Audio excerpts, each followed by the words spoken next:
Hi, you guys. Okay, here I am. I am live, crooked but live. Okay. Hopefully you can see this. There. Finally, we're good. Okay. Waiting to see the people. Waiting. Hi, you guys. How are you? How is anybody that's there? Hi. Oh, God. I'm just saying hi to Libra Lori here. Oh my goodness, how are you? Hi guys, how are you? I just made it in. I literally worked all day. Of course, everybody's working all day, but I worked all day. I literally ran to the store, got chicken for my dinner, got avocados, got tomatoes, got salad. That's what I did. I did all of that shit in a second. Got some flowers and then got some coffee and then got some water. Yes, my napkin's around it. Got some water.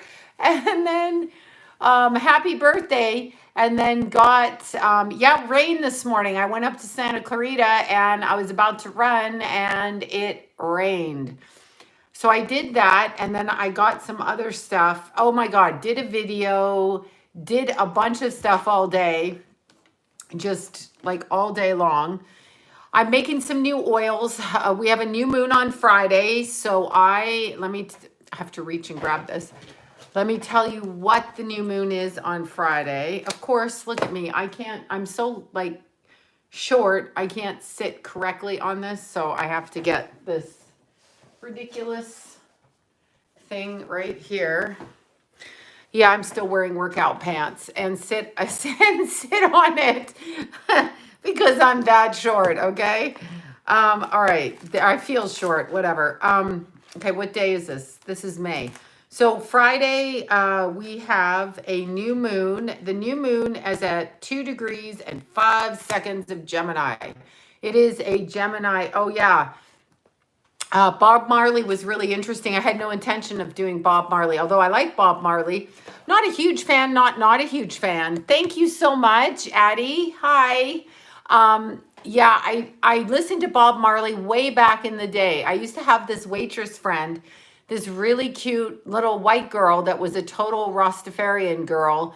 And she literally would listen to Bob Marley constantly. So I'm 5'6" almost, but I'm short on my chairs. To me, it's short. My family's tall, so I am short. I'm the shortest in the family. Yeah, well, I'm a girl too, but I'm still the shortest out of a lot of the girls. I'm just a short person in our family. We're all tall. I'm not, they are. They're tall. I'm average. So there you go. Ooh. Oh God, please don't bug me about readings. I have no idea. I would prefer, I'm not going to say it. No, I literally, I can't think. I have to get the schedule going. I have to sit down and figure out when I want to read because I read today and it takes an hour out of my day after I read because I get so tired, which all readers get really tired. I can hardly function. So I have to literally lie down. So it really takes energy from me and then I don't have energy. Sloan, how do we uplift our mood? I don't know. I was super, I didn't even know where I woke up. I don't even know if I finished the last reading, quite frankly. I literally fell asleep. So you know what? You know how you find love on the planet? You love yourself. What did you say? Oh, don't schedule. Okay, I'll tell you a story about Venus retrograde. Don't schedule like cosmetic surgeries during I know it's really cute. I love sleeveless blouses and I love turtlenecks just because. And I like shiny things. And I went to buy a bracelet today, but they won't let you try the bracelets on at Costco. I know, it's the only store I can get in to get a bracelet. So, because my bracelet, when I fell, I broke my bracelet and I can't get it fixed because it's not a necessity to fix it, even though it's my favorite freaking bracelet. So, whatever. So, I know, Purple eyeshadow. Thank you. What was I going to tell you? Venus retrograde, no cosmetic surgery that's unnecessary. I guess cosmetic would technically be unnecessary. If you chip a tooth and you got to fix your tooth, then you got to fix your tooth, right? But no unnecessary surgery. Like no, I think I'll go get a boob job and go get it because it won't turn out the way you want. But not following my own rule yesterday, okay? Seriously, not following my own rule. Hold on one sec here. I am just literally, as usual, updating this while I am online. But I got to tell you my funny Venus retrograde story because it was, okay, really? I just saw 666 on my number of people watching and it changed to 673. Thank God, because I'm like 666. What the hell is going on with that shit? Right? What the actual fuck is going on? Okay, so wait, somebody sent hold on. If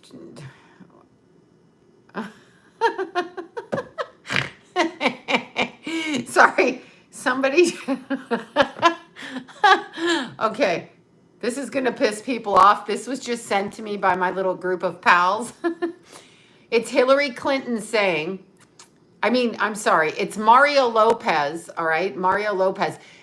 That kid used to live at the top of our street back in the day, way, way back before, just probably my friends bought the house from him, or did they sell the house to him? I can't remember.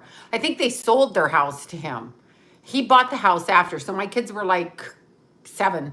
Anyway, he used to live at the top of the street up there, and we used to see him running all the time. Anyway, he's asking Hillary Clinton, if Joe Biden were to choose you for vice president, what's the very first thing you would be working on? She answers, his obituary.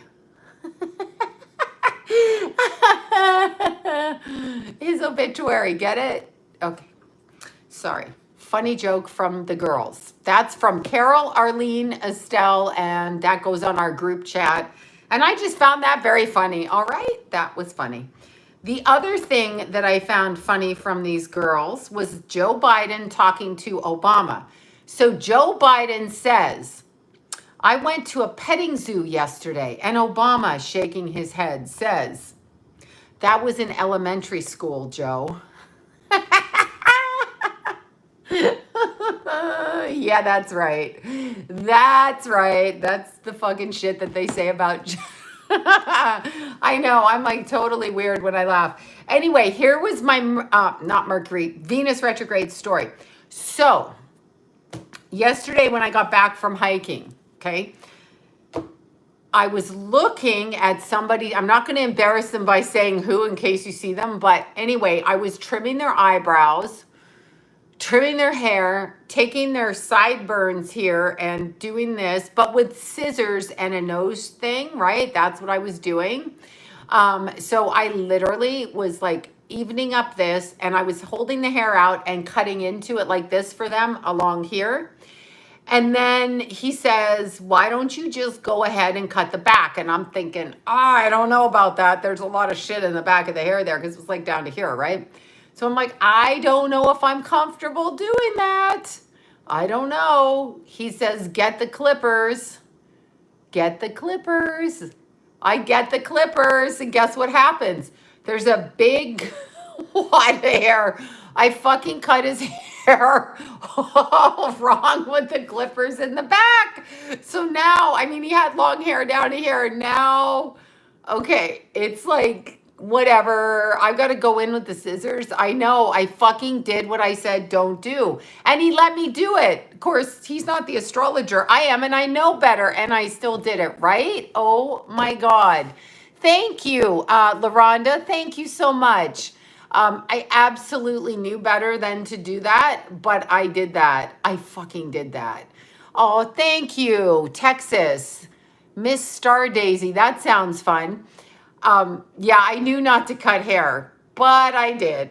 With the clippers, I'm not good with the clippers on other people. I literally went like this and there's like a wad of hair right there and we had to stop because there was like maybe some missing hair somewhere. And I didn't mean to do it, but I did it with a Venus retrograde. And I'm like, I know better than to do that. But no, I had to do it. I had to be that asshole. Skip Marley has a hit song out now. Oh, okay. See, I don't listen to anything Bob Marley. Oh my goodness, Deborah, I'm sorry. That's horrible. Yeah, I haven't done Jonathan Brandis. You know, you can be pretty sure, you can be pretty sure a lot of these people had other issues when they passed.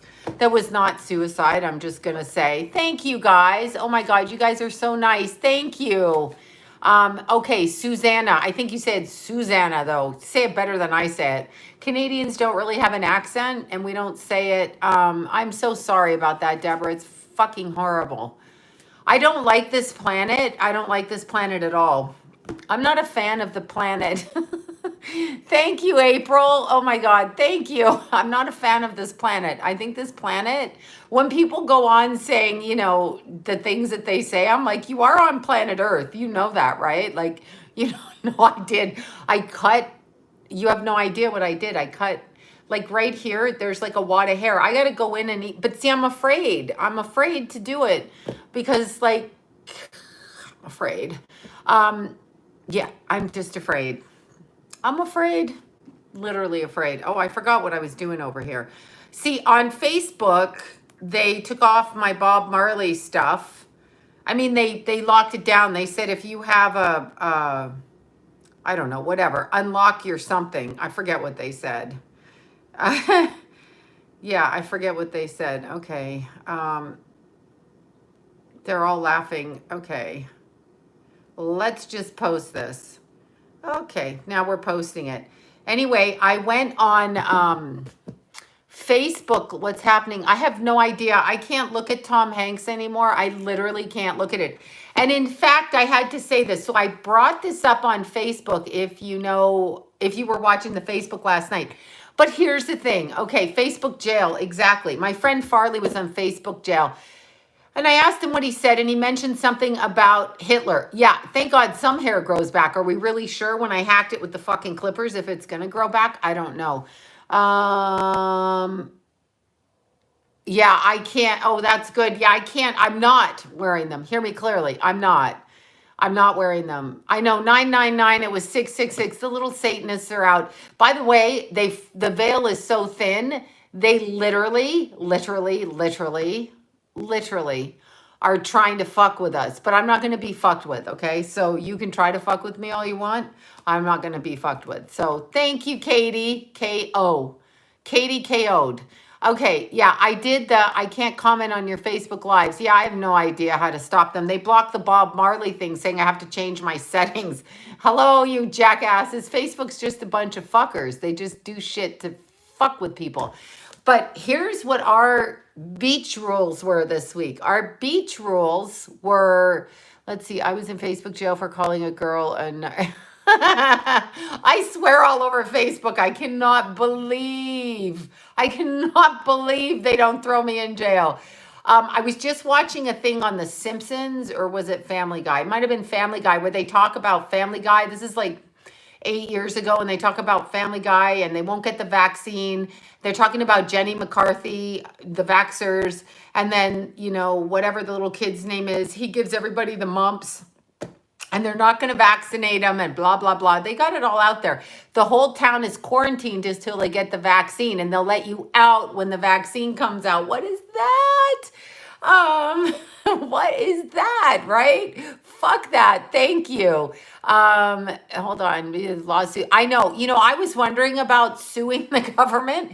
And of course, everybody's like, don't do that. Don't, whatever. Thank you for that, you guys, is super chats. But I was literally wondering because constitutionally, I have people on my Facebook that literally call me a dumb bitch and call me all kinds of things because I won't wear a mask. And the problem is, here's the problem.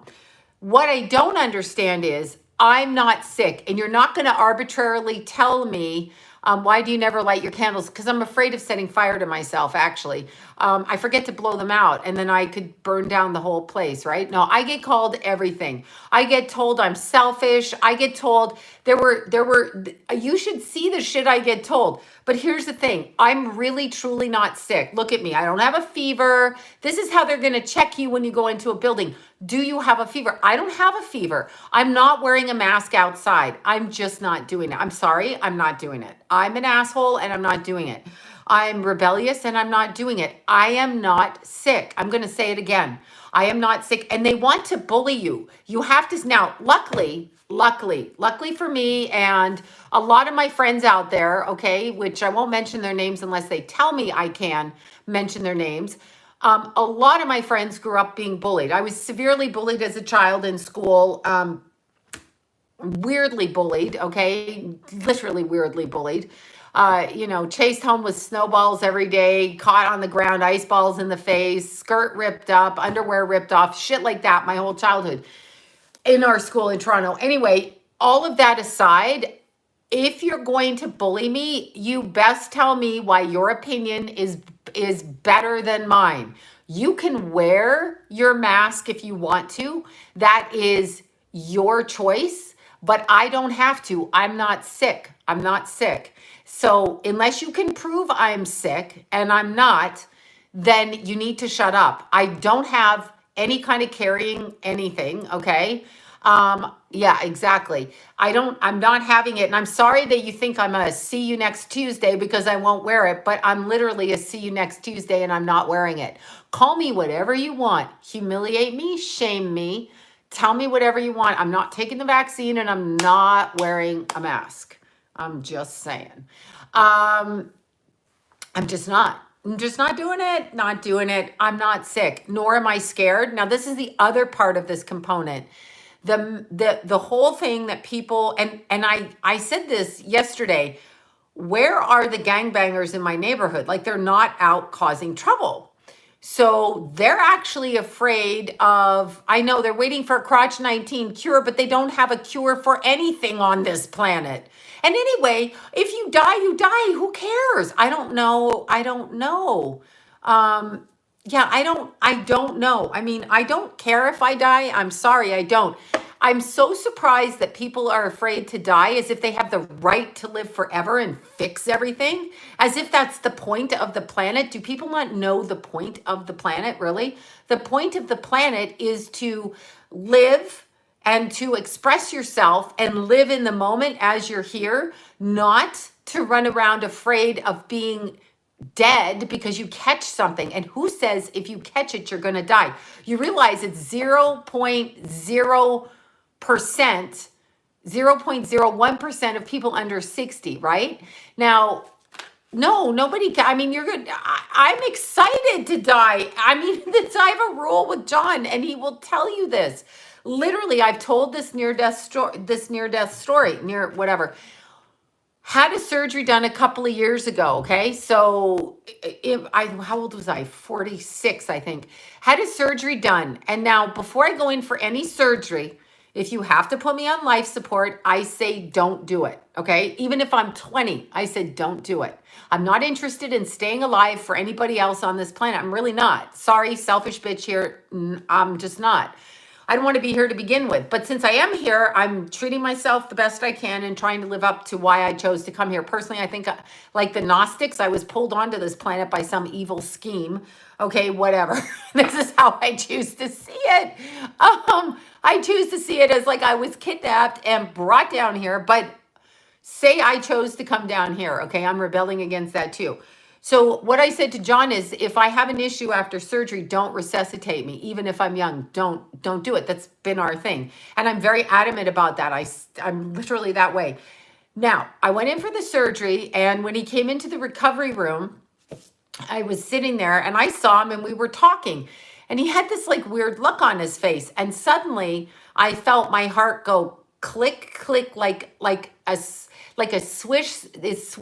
Swedish windmill waterfall thing outside the house. I just felt my heart go click, click, and it clicked in and I clicked right out of my body. I said to him, oh no, and flew out through the back of my body. Went right to the left and had a guide right there. And I remember going, I remember being like, oh my God, I'm like excited. No, truly, I'm excited. My guide looks like Yul Brynner to me. Okay, I'm not saying it's not Yul Brynner, but reminds me of this. So I went out to the left and I could hear vaguely off in the corner, I could hear the nurse say, John, put your hand on her head. And I heard him very faintly, like he was talking in the room next door, say, oh, no, she's going to get mad at me for that. I trained him so good, he was afraid. Anyway, I was over here and I was starting to walk down the corridor with my guide. And I was going and we were about to open a door and walk through.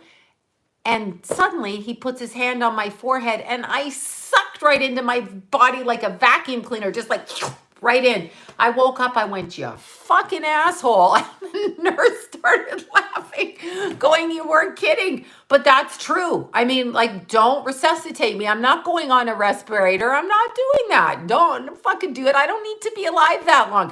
What is with all the people in the world that sit there and they go to church, they grow up in the church, they talk to God, and they're terrified of dying? What is wrong with everybody? Honestly, what is wrong with you? Don't go to church. Just admit you're really an atheist and forget it. You don't think there's a God. You don't believe in a God. It's so funny. Scientists know everything. I almost slipped right off my chair on the pillow. Boom. Scientists, we believe them. Oh, there's a VAC, there's a vagina cure, right? You know what I'm saying. VAXX. There's that, a vag. We're going to call it a vag. Everything is sexual on this channel. So all the code words are sex code words, okay? So there's a vag, which will cure the crotch 19 issue with the body, right? So ask yourself, if we're so sure that we're so science-based, right? We're so science-based that we're like, yeah, the vag is going to come and it's going to cure us all, right? Actually, vaginas do cure everything, but I'm not talking about a vagina. I'm talking about something else. Anyway, if we give into that, then why are these people going to church? Because they have no belief. A tutu's good. They have no belief in the church. They're a bunch of hypocrites. They go there, they do their Catholic shit, they do their Jewish shit, they do their Buddhist shit, whatever shit they do, and they have no knowledge of God. None. Because they are afraid. I'm not saying you shouldn't be afraid of like somebody breaking into your house and shooting you or whatever. Vag-vac, exactly. Got my vag-vac on. Okay, that's over with. But they're so afraid of dying. That's shameful. It's shameful. It's shameful, okay? It's like, stop being fakers and just say you don't believe in God, you bunch of coward hypocrites. Just go, and then people go, oh, I'm hedging my bets in case there is. You don't think God knows whether you have faith or not? I mean, I'm sure that's not like a sin. I guess you get to be a show me. But where is wait, do you take out the pads, bra? Yeah, I do, because I got big boobs. That's just me. I take the pads out of everything. And I double bra up everything too, because I just wear sports bras all the time. I'm wearing sports bras constantly. I don't even I one time wear a nice bra, but then I start to get agitated by it, like I'm dressing up for something. And I'm like, oh, no, I don't want to dress up. But we don't believe in anything spiritual. Everybody talks God. Everybody does Christmas. Everybody does their holidays. You know, they do. I can't even think of the other holidays' names. I went boom right out of my head. But everybody does this, and they're like, oh, yeah, you know, be a good person. They talk shit because they believe in the vag-vac, okay? And they talk shit because, you know, if you're going to die, you're going to die. Literally, if you're going to die from this, you're going to die from it no matter what you do. So I feel like these people have to pick a side. You want to be a scientist? Go be a freaking scientist. Go do that shit. But there's a lot that science doesn't explain. And the fact that we focus on science like that is fucking crazy. What is that about? The fact that we do that, okay? Yeah, I need a lift too. That's why I wear 2 sports bras. I wear all kinds of bras all over the place. I need all kinds of lifts. Yeah, I can't believe that I just said that and grabbed my breasts. Anyway, the fact that people don't have faith. Oh yeah, Bob Marley was great today. And now I'm getting these texts. Let's see what other little images these girls sent to make me laugh. Oh, here's one.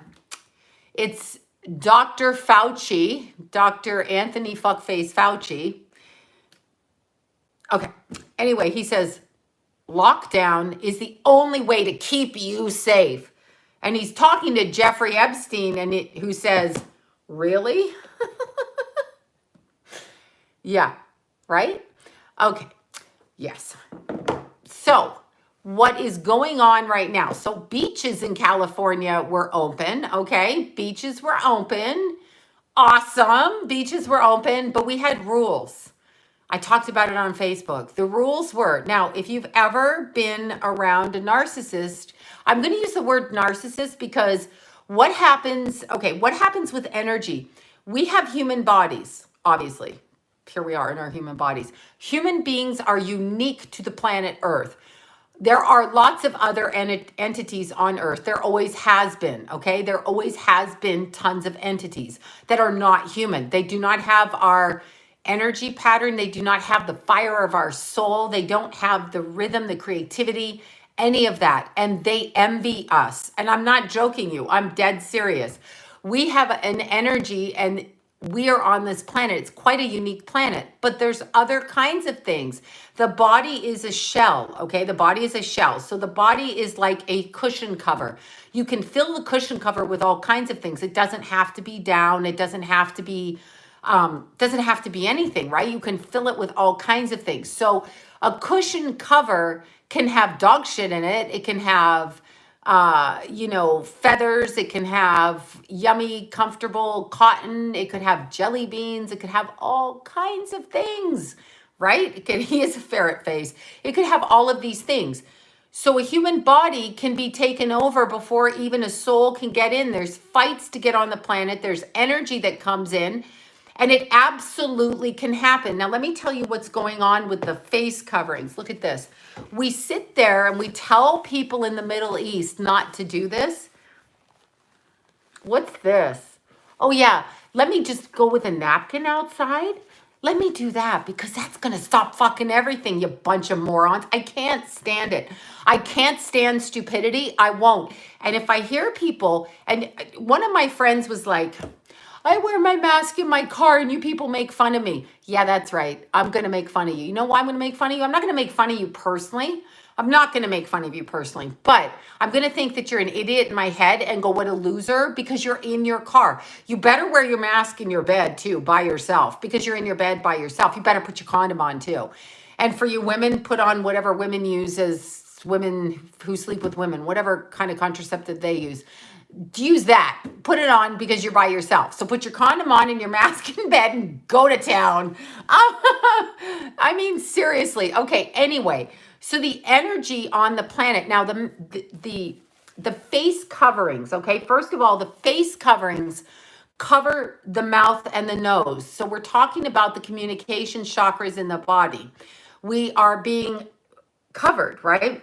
The other thing, okay, that 3 of my friends have noticed, all right, and said this, is that when they wear the coverings into stores and they go places, I had 3 people in one day, all right? I had John, Libra Lori, who the hell was the other person? Oh my God, I can't remember now. I spaced on it. But I had 3 of them tell me in one day they get very disconnected and disoriented. Oh, Deanna, disconnected and disoriented, okay? So what does disorientation of thought do to a person? When you are confused and disoriented in what you're doing, you forget what you're doing. When you forget what you're doing, you put yourself into situations where you can't see because you're so focused on trying to figure out what you're doing. If you get lightheaded, what happens? What happens when you drink a little bit too much champagne, a little bit too much wine, a little bit too much this?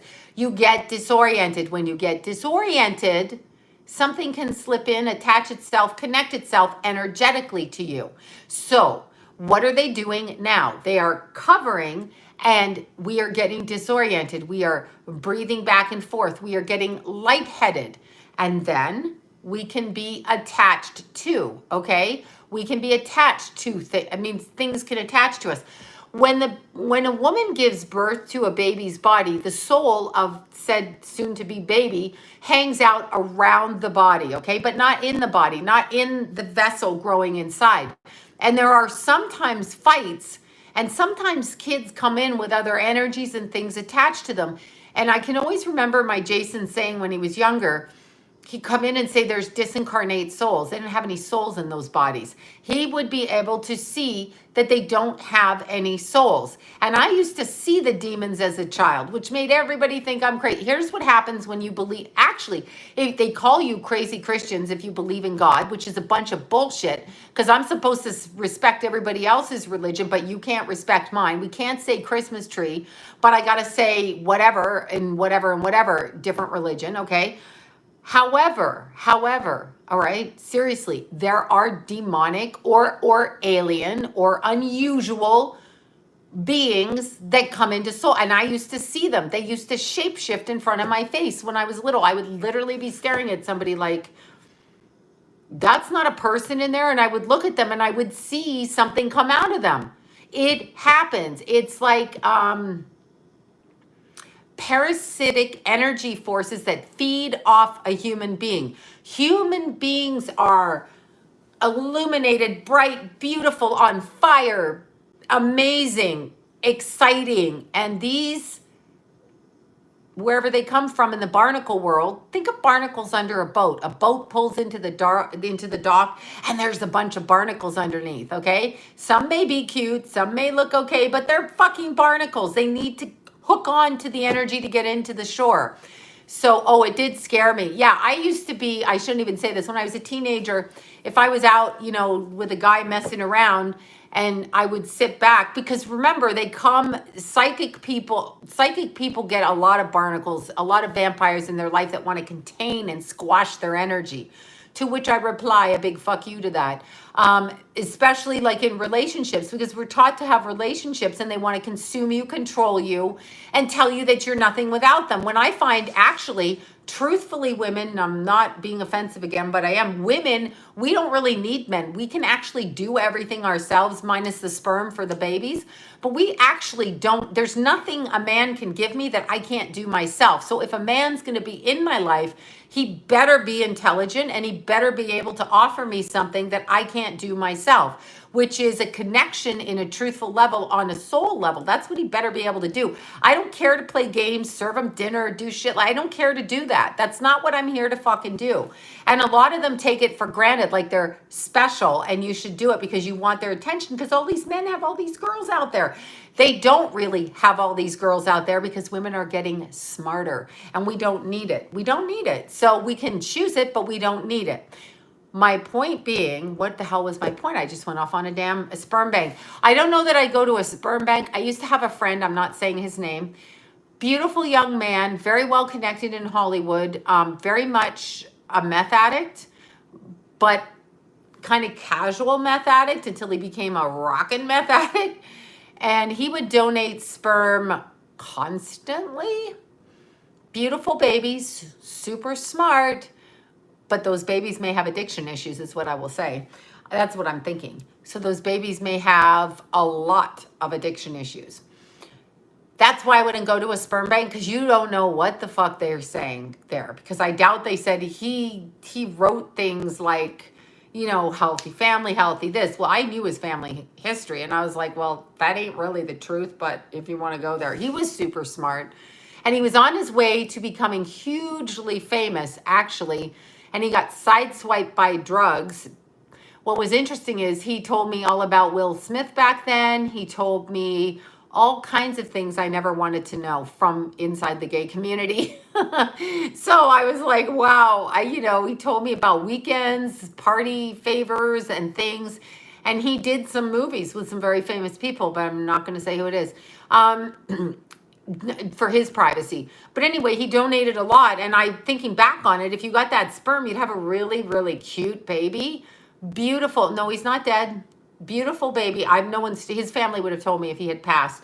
I miss him often. He was very spiritual, lovely person who got traumatized on some level and thrown to the wolves and tried really hard to get where he was going. And he was so close, but he backed out of it. And I think he got compromised slightly and then probably backed out of it, truthfully.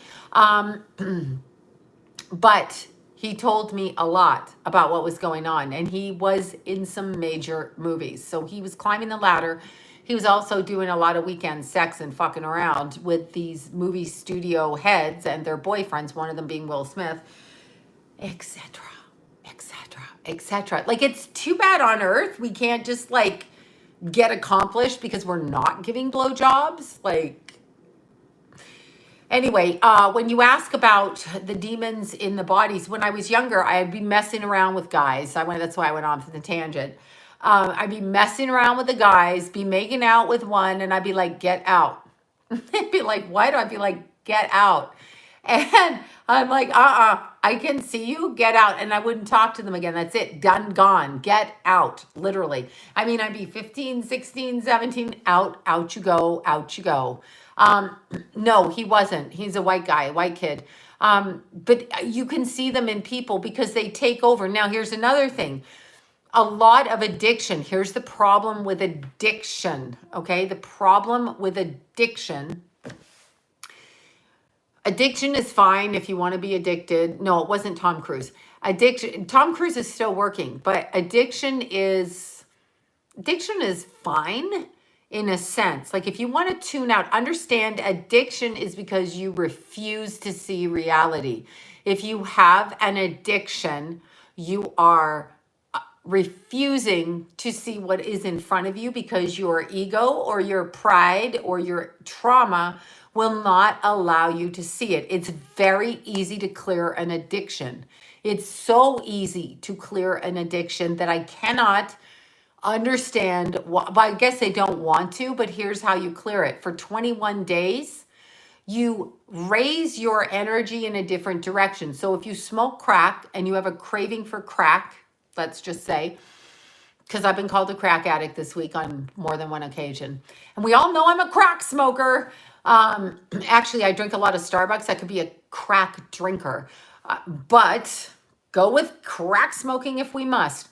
Anyway, if you smoke crack 4 times a day, or take pills 4 times a day, or smoke weed 4 times a day, or drink alcohol 4 times a day, whatever it is you do, or sugar. I'm a sugar addict. I get the sugar thing. I try to counteract it, but oh my God, that is a hard one.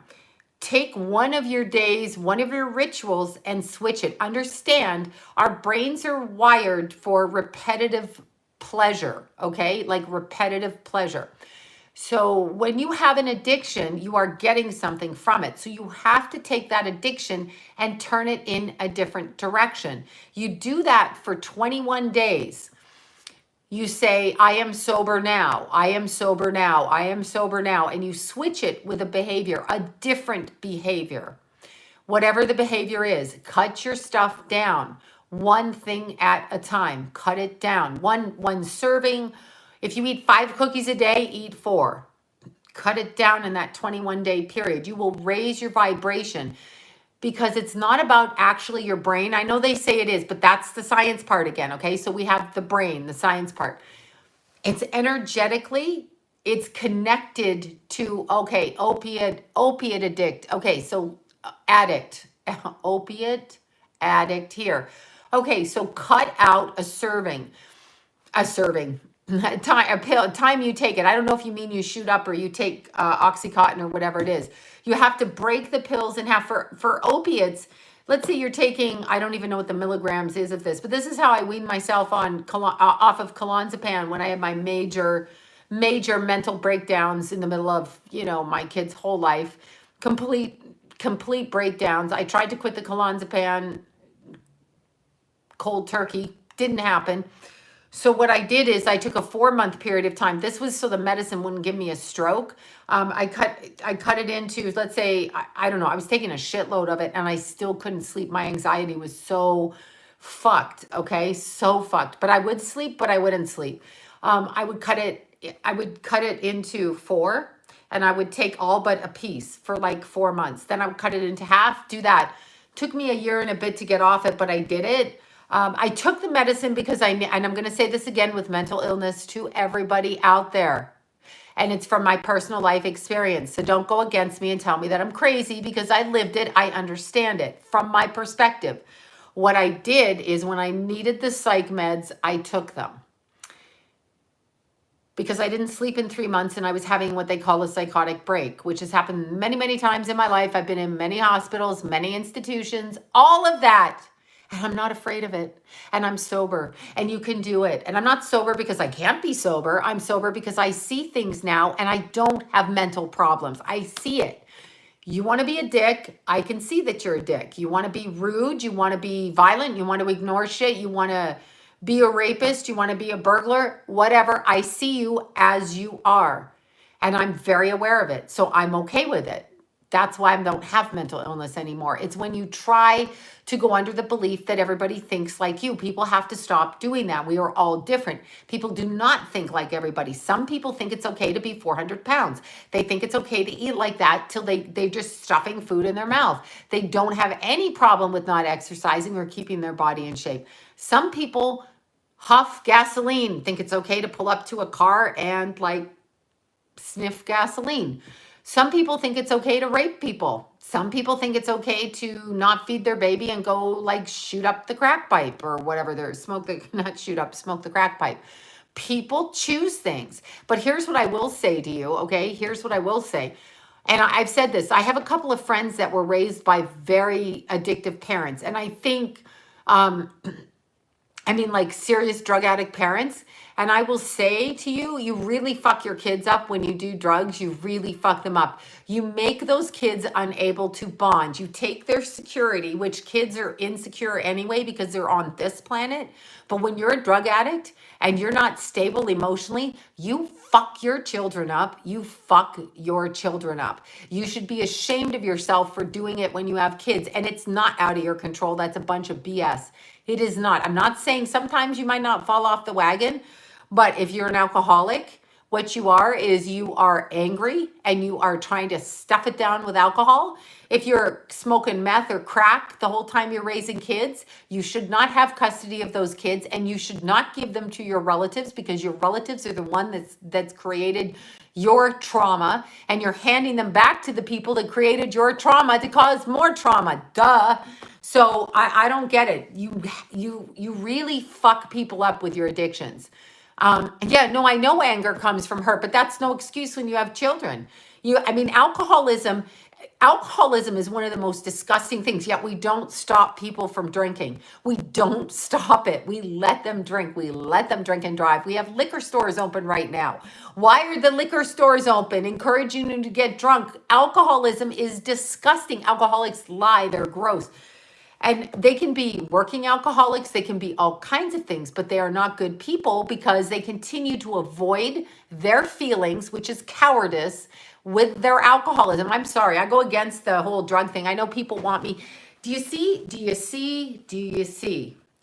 the inversion of this planet where we feel sorry for the drug addicts? I don't feel sorry for you when you're a drug addict. That's your damn choice. You're choosing it. I choose not to. You choose to. That's what you choose to do. So it is a choice. No one's forcing alcohol down your damn throat. So they see it as essential, which is sickening. If you actually understand that, weed shops, alcohol shops, they're all considered essential. Why is that? What is that about? But when we talk about on this planet, and I noticed it. I've called this planet reverse world since I was a kid. I've called it reverse world my entire life, okay? Reverse world. Because those that took care of their bodies were called names. You were called vain or, arrogant or self-centered because you kept your body in shape. So now we glorify really unhealthy, overweight people like that. I can't think of her name. The chubby girl. There's a chubby singer out there. Oh my God, forgive me. Black girl. I think she's good, or maybe she's a something. I don't know what she does. Anyway, she's very unhealthy. What about that girl on the show? I don't watch TV. They put her on the cover of People magazine. She plays a love interest on a show and she's literally like 400 pounds and she's going to die. Yes, Lizzo. But that's not the one I'm talking about right now. Lizzo's out there. I'm not saying she shouldn't feel confident, but stop fucking lying to people that you feel good in your body. You do not. People do not. Okay, her friends may love her and people may say she's beautiful, But when you are that out of shape, you are not healthy. I don't care why they're trying to push this agenda, but yeah, the This Is Us lady, that's it. That's the show. That woman is going to die of a stroke, and she's out there. She's so heavy, it's uncomfortable to look at. And you're watching an addiction and a childhood trauma way out of control right there. You're watching sexual abuse out of control right there in front of you, and you're looking at it straight in front of your face. And when you see that and you applaud her for being comfortable in her skin, you are lowering the bar and telling her that it isn't important for her to take care of her God-given body, her vehicle on earth. You are saying to her, it's not important. We don't care about your car. Shove any kind of food in your car. No, in order to be powerful and strong, you have to have a modicum of health. She doesn't have that. I don't care what you say. She doesn't have it. Oh my God. Alcohol, it's called spirits. You know what? I'm anti-alcoholic, and I have just a vengeance against people who drink. I've had nothing but it's weak men that drink. Oh my God. Look, bitch Sloane's come out tonight. Man hater Sloane has come out. No, I was raised by an alcoholic. I kind of think my mother was, but I could never prove it. But alcoholism is just one of the most vile things, and people do it all the time. It was terrifying as a child. You come home, and by the way, we were not broke. It wasn't anything like that. Like, it was a good upbringing, a good childhood. All of that was good, but you don't know the mood of the person, and you don't know what's going to trigger these fuckers when they start drinking. Could be as calm as pie. I learned how to maneuver. You want to know why there's so many manipulative people in this society?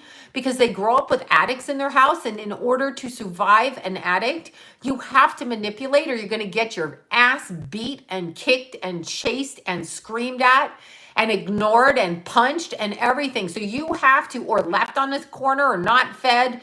Not really the case in our house. I was fed, but it's not really the case in my house, but in other people's houses. So little kids that grow up around addicts, they get very, very well versed at how to maneuver a situation, how to stop someone from attacking them. They have to. They're getting their ass kicked. After you've been beat a few times, you're like, that's it. And alcoholics are tricky. It's funny because it took me a long time to understand, because I used to date alcoholics. First husband was both a meth addict and alcoholic and a heroin addict and every kind of sex addict.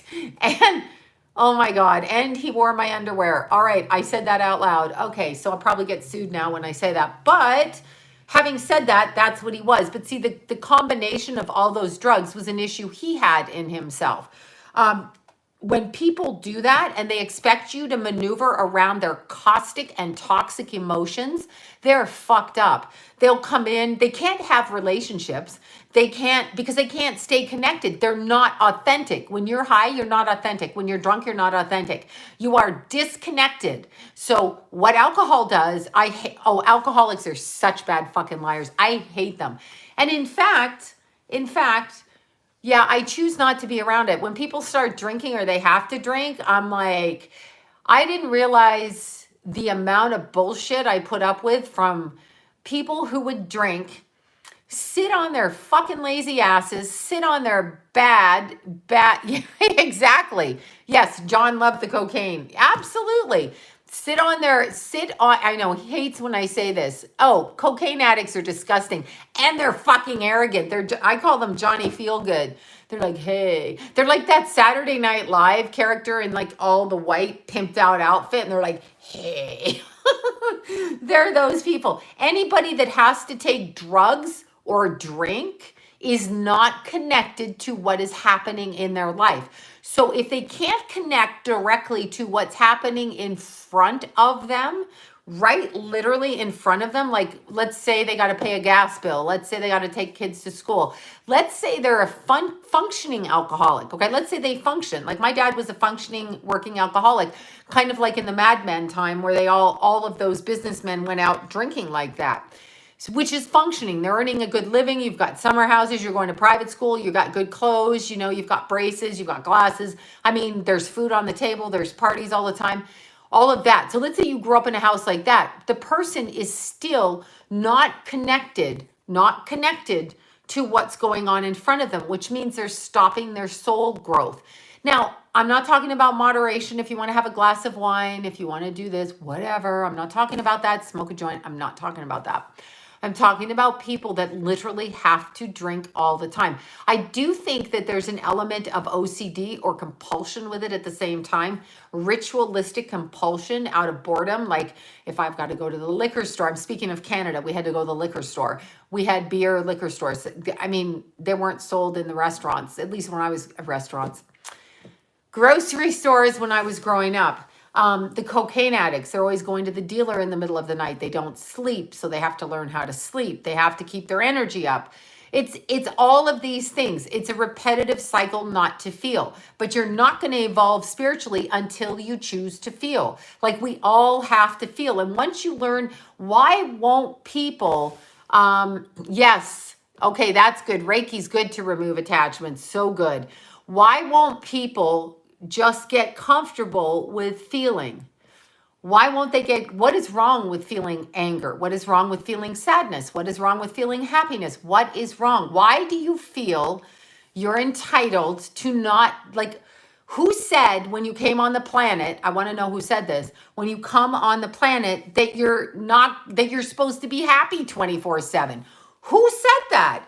No, in order to balance karma, lessons, experience, you're going to feel all kinds of things because that's the texture of our planet. So who told you to shut off the texture of the planet? I mean, we all feel things. What's the problem? Did I ever do drugs? I've done a whole rant on how many drugs I did. Absolutely. I went on my drunken stories. This is how I ended up in LA. I was on LSD. I never said I didn't do drugs. I said, who and how do people feel that they don't and shouldn't be feeling something? What makes you think as a human being you're not supposed to feel a myriad of emotions, a palette of different colors? Like people wear eyeshadow and they texture their face or the highlights in their hair. Who said you have a right to just feel happy all the time and not have anything happen? That's arrogant, that's prideful, that's rude, and that's entitled. The truth is, opioids for cramps, I don't know what to say about that. Actually, exercise for cramps, stretching and yoga for cramps, proper food for cramps. Yeah, moderation is fine. Morphine for period cramps. Yeah, that's a good one. That's awesome. Excuse me, doctor, I'm having period cramps. Can you give my ass some morphine? Shoot it right in your ass. Okay. Yeah, I don't think so. I don't think so. How about potato chips for period cramps? Yeah, no, we, especially anger. Well, here's the thing I wanted to explain. So when you're looking at astrology, okay, when you're looking at astrology and people go, when people say all love, all happiness, look, I get itchy. Oh, okay. When people say all love, all happiness, why are we judging what emotions are hurtful? Why do you think anger is hurtful? Maybe anger is productive because you change your life. Maybe sadness is productive because you will move away from what makes you sad. Maybe these emotions are designed to help the soul grow and evolve. Maybe that's it. Yes, I see auras all the time, and you can see murky, prickly auras with people that are addicts. Maybe our emotions are, I'm not saying we want to be miserable all the time, but anger is my go-to emotion. It's like, fuck you, I'm changing this. Fuck you, I'm not doing it. And then I change my life. I may be slow. Anger is fine. I don't even know if violence is wrong. I don't make a judgment on anything. That's not my place to judge what you do with your anger. That's a choice and a karma you're either going to set into motion. And when you say violence is bad, there, smoke joints for menstrual cramp. What about that CBD oil? Does that work for menstrual cramps? I don't know, because I exercise. So that when I would get cramps or problems, I exercise to correct my body. That's kind of how I work with it. But when you're looking at violence, let's say somebody breaks into your house, okay? Let's say somebody breaks into your house and threatens to kidnap somebody. Are you not going to use violence against them? Are you going to go, no, I'm a pacifist?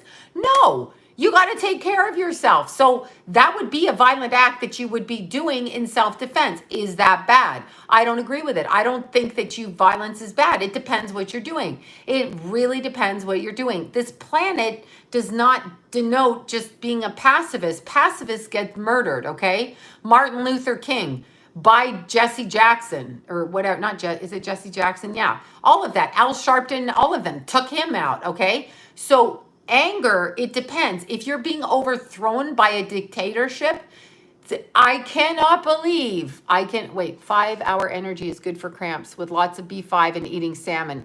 Yummy salmon. I eat salmon for no reason. Cramps, not cramps, anything. But when you're looking, that little fat guy in North Korea, right? The little fat guy, Kim Young, whatever his name is. If somebody literally had used violence against him, he would have stopped being violent against hundreds of thousands of people. I don't know that violence is wrong. I think, yeah, Rocket Man, that guy, that little fat fuck. I mean, stop eating. Who gets gout at age 30? Like, what are you doing to your body, you ignorant human being, right? So when people say one thing is all good, I don't understand the trajectory of the actions that other people take. I don't even know that anger is righteous or not. What I know is there are certain astrology signs that express anger because it's part of their energy to express it. And there's certain signs that express sadness. And there's certain signs that express laughter. And there's certain signs that exude happiness. This is part of their makeup. We're all different. You can't just put a label. That's what Ritalin is about in school. These fucking teachers are like, oh my God, that kid's too hyper. Put him on drugs. Thank God my parents didn't do that.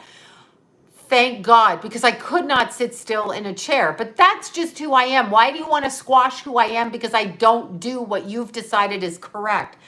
Back to the face covering part. Just because I don't do what you fucking want me to do doesn't mean that what I do is wrong and what you do is right, or vice versa. It's individual. I answer to my God. I knew now. Yeah, passive aggressive. Oh, alcoholics. They're game players, passive aggressive. They blurt shit out. Aries are full of anger. Oh my God. Hello, Aries. Aries are anger.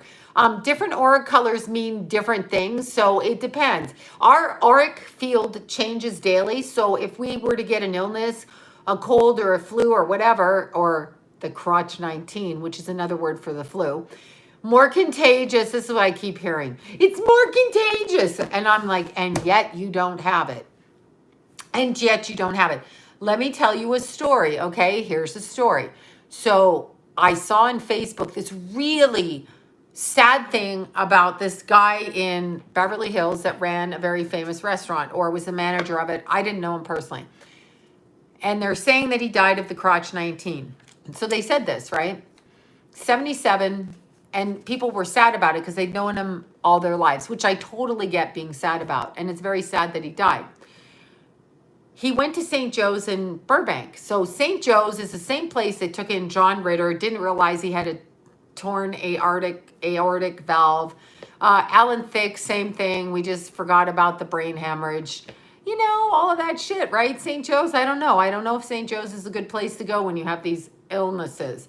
So as I said, I met a girl who is a nurse at St. Joe's, and she wasn't wearing a face covering, and we went running together one morning. She didn't know me. She wasn't afraid to be around me. We talked, we exchanged things. It was all good. There were very few people on the crotch 19 floor, 20 approximately.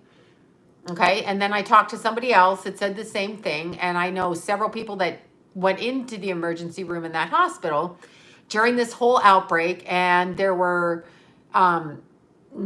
nurses not wearing masks, doctors not wearing gloves, whatever. I'm sure they weren't performing surgery. Okay.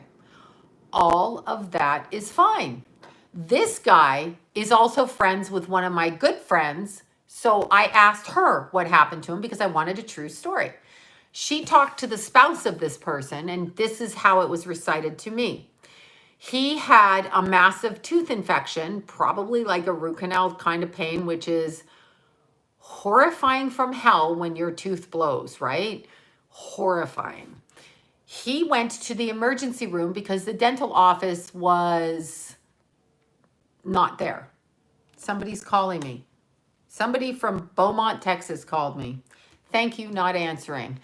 Okay, so this person went to the hospital, St. Joe's, and they went to fix their tooth. Now, if I'm in a hospital and you're coming in for a tooth, I probably should, as a responsible medical person, give you an antibiotic and pain pills until you can get to a dentist.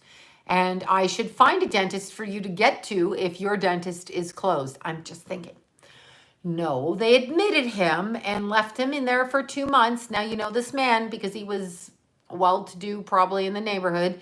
This man had insurance, so there's insurance money, probably to the tune of, I'm assuming, $70,000 for 2 months.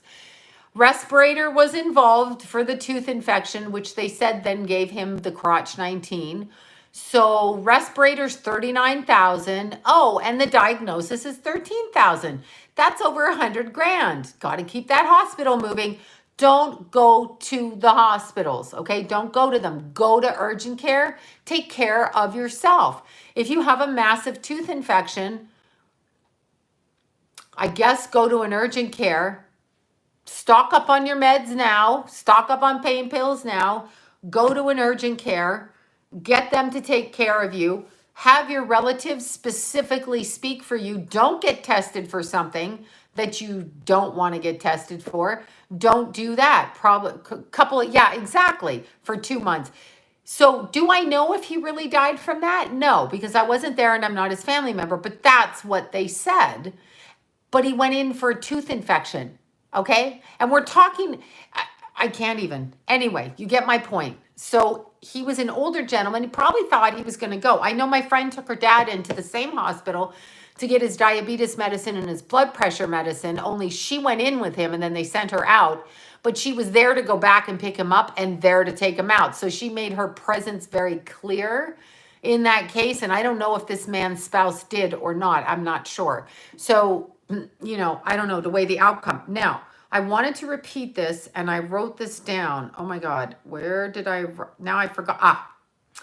There was a prediction. I didn't know about this person. I'm not a good Nazi researcher. His name was, okay, this guy. I can't even say it. Werner von Braun. I hadn't heard of him, but he was a Nazi. Here he is. He came to America. Let's read about him because there's a prediction that he made, okay? He died June 16th, 1977, and he was born March 23rd, Aries, speaking of anger, Nazi, 1912, okay? So he was a German, he was a German and later American aerospace engineer and space architect. He was the leading figure in the development of the rocket technology in Nazi Germany and a pioneer in rocket and space technology in the United States. He predicted, he died in 1977. This is his prediction. It was told, you know him. Dizzy Lizzie knows him. I didn't know who he was, but all the Nazis came here. You understand that. Even Hitler didn't die. He came here, right? So you know this. Anyway, he predicted the way to control the human race. Now, who knows this better than Nazis during World War II? Because they convinced all those people, and I'm going to say it again, ad nauseum, until people, yes, he was in our aerospace program, exactly. So Nazis are the ones that convinced all of the pacifist, God-fearing, loving people of Nazi Germany in the 1940s, convinced them that the Jews were the virus, okay? And I'm going to say it. I'm going to straight the fuck out say it because people need to know that. These God-fearing people over here, okay, I'm presuming Christian and otherwise because they were killing the Jewish people, all right, who believed in God but not Jesus. So these people over here were being convinced that the Jewish people needed to go down and gassed, and they went along with it. If you go along with things that you know to be morally wrong for your own moral compass, then there's something wrong with you. If you follow orders, I don't care if you're a cop, I don't care who you are, you're wrong because you're just listening and you're justifying it because you make a paycheck, which makes you a coward. Operation Paperclip. Oh, they all came here. That's who was doing the experiments in Montreal in Canada in the 70s. They're being sued now. All these people went to went to the mental hospital in Montreal for nervous breakdowns, anxiety, depression, whatever. Their husbands cheated, and they started doing mind control on these people and fucking operations on their brain and drugging them and splitting their personalities. They're getting sued for that now. That's a fact. That's an actual. Oh, who knows if it's really a fact? Maybe they made that up too. Anyway, Von Braun, however you say his name, predicted the way to control MK Ultra. Exactly. The way to control the human race, okay, the way to control them is with fear. He died in 1977. He suggested that a viral outbreak, a physical illness that was going to take over the whole world would scare the shit out of all the people. And all the people would fall into line because they're cowards and they're babies and they're, oh, I'm afraid for my health. Don't be afraid for your health. When it's your time unless someone murders you and then it's their time on your time. But it's still on them, not you. Anyway, he predicted that. He predicted a second thing. And here's the second thing he predicted. And this came word of mouth through someone that told me this just before McGill University. Exactly. The second thing he predicted, so wait for it when it happens, was an alien invasion, a fake alien invasion. That would not scare me. I'd be like, damn, finally my ships are here and off I can go. But he said an alien invasion would be the next thing, okay? My peeps on Skid Row said that this happened. Oh God, what happened? An alien invasion. That's the next thing we're going to do. That's the next thing that's going to come out. They're going to tell us that there's aliens. I'm not afraid of aliens. I'm not afraid. Well, they want to lower the vibration because the boat barnacles, the vampiric barnacles on the human soul that attach to our energy field, AKA they've labeled it narcissistic personality disorder.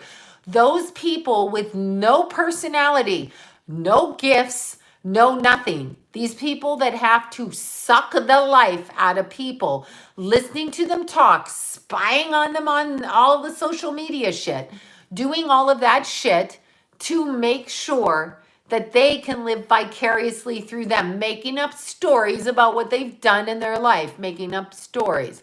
What if the really aliens came in the middle of the false ones? Well, it'd be great. I'm still not scared.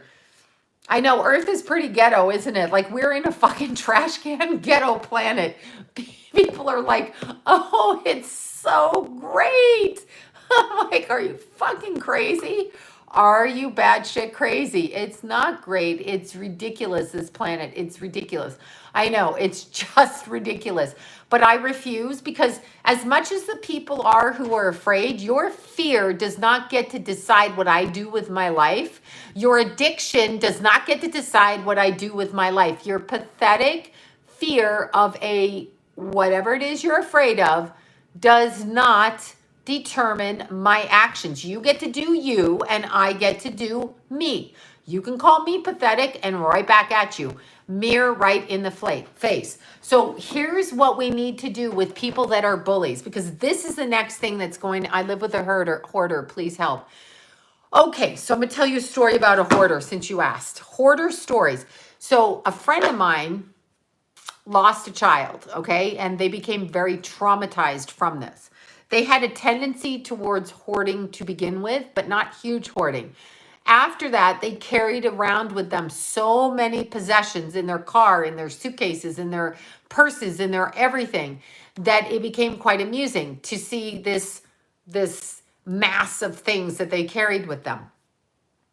That was a fear of what happened. So it's a trauma and it's a fear, and they hoard to be grounded. Basically, they believe that their things are important and there's a trauma back there, usually some sort of loss on a level. So they need to keep everything, even a piece of paper, because it means that they exist. So once they come back to spirituality, but hoarders, they're hard. I would say if you live with a hoarder, I'd leave. That's just what I would do. There's nothing worse than living with somebody that does not keep the house in the same way that you do. It's terrible. Even if you love them, it's enough to break up a relationship. It's just really, just really difficult. Yeah, we're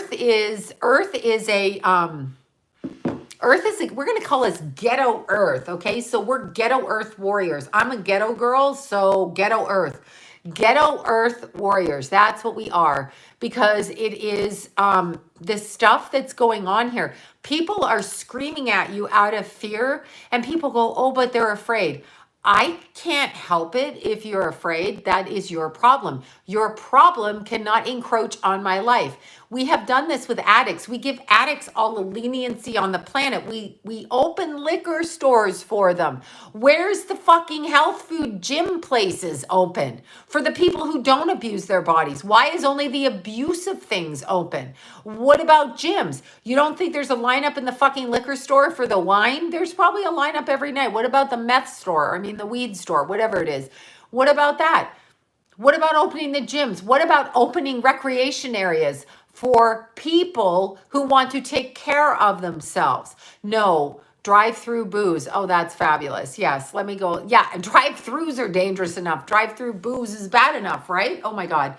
So why do they do that? Why do they think that? And they make up stuff. Oh my God, I know the gym. Why are they doing this to people? What are they doing? They're like, here, weed and liquor is open. It's a necessity because we want you driving to the liquor store, drinking in your car while you stuff cake down your throat, while you drive into somebody else. We want you to self-quarantine. Put yourself in prison. Here, lock your ass up and don't come out. Put yourself in the fucking timeout. I'm not doing that either. And I'm going to say this. Haven't stayed in one day. I just came from Costco again. I go to Costco every other day, not on weekends. Every other day to walk in there for no reason at all. I was looking at jewelry today, like I said. I may have bought a bracelet, but they wouldn't let me try it on. So I didn't buy a bracelet. But my point is, and then I bought a toothbrush. Oh my God. Okay, so I bought this toothbrush and it's an Oral-B toothbrush. This one I bought was like $100, but there was one for like $150, which I like better because it had a black brush and a white brush. So I like the black brush. I thought that will go well with me. I will use that. Until I read the box. Do you know what the box said? The box said,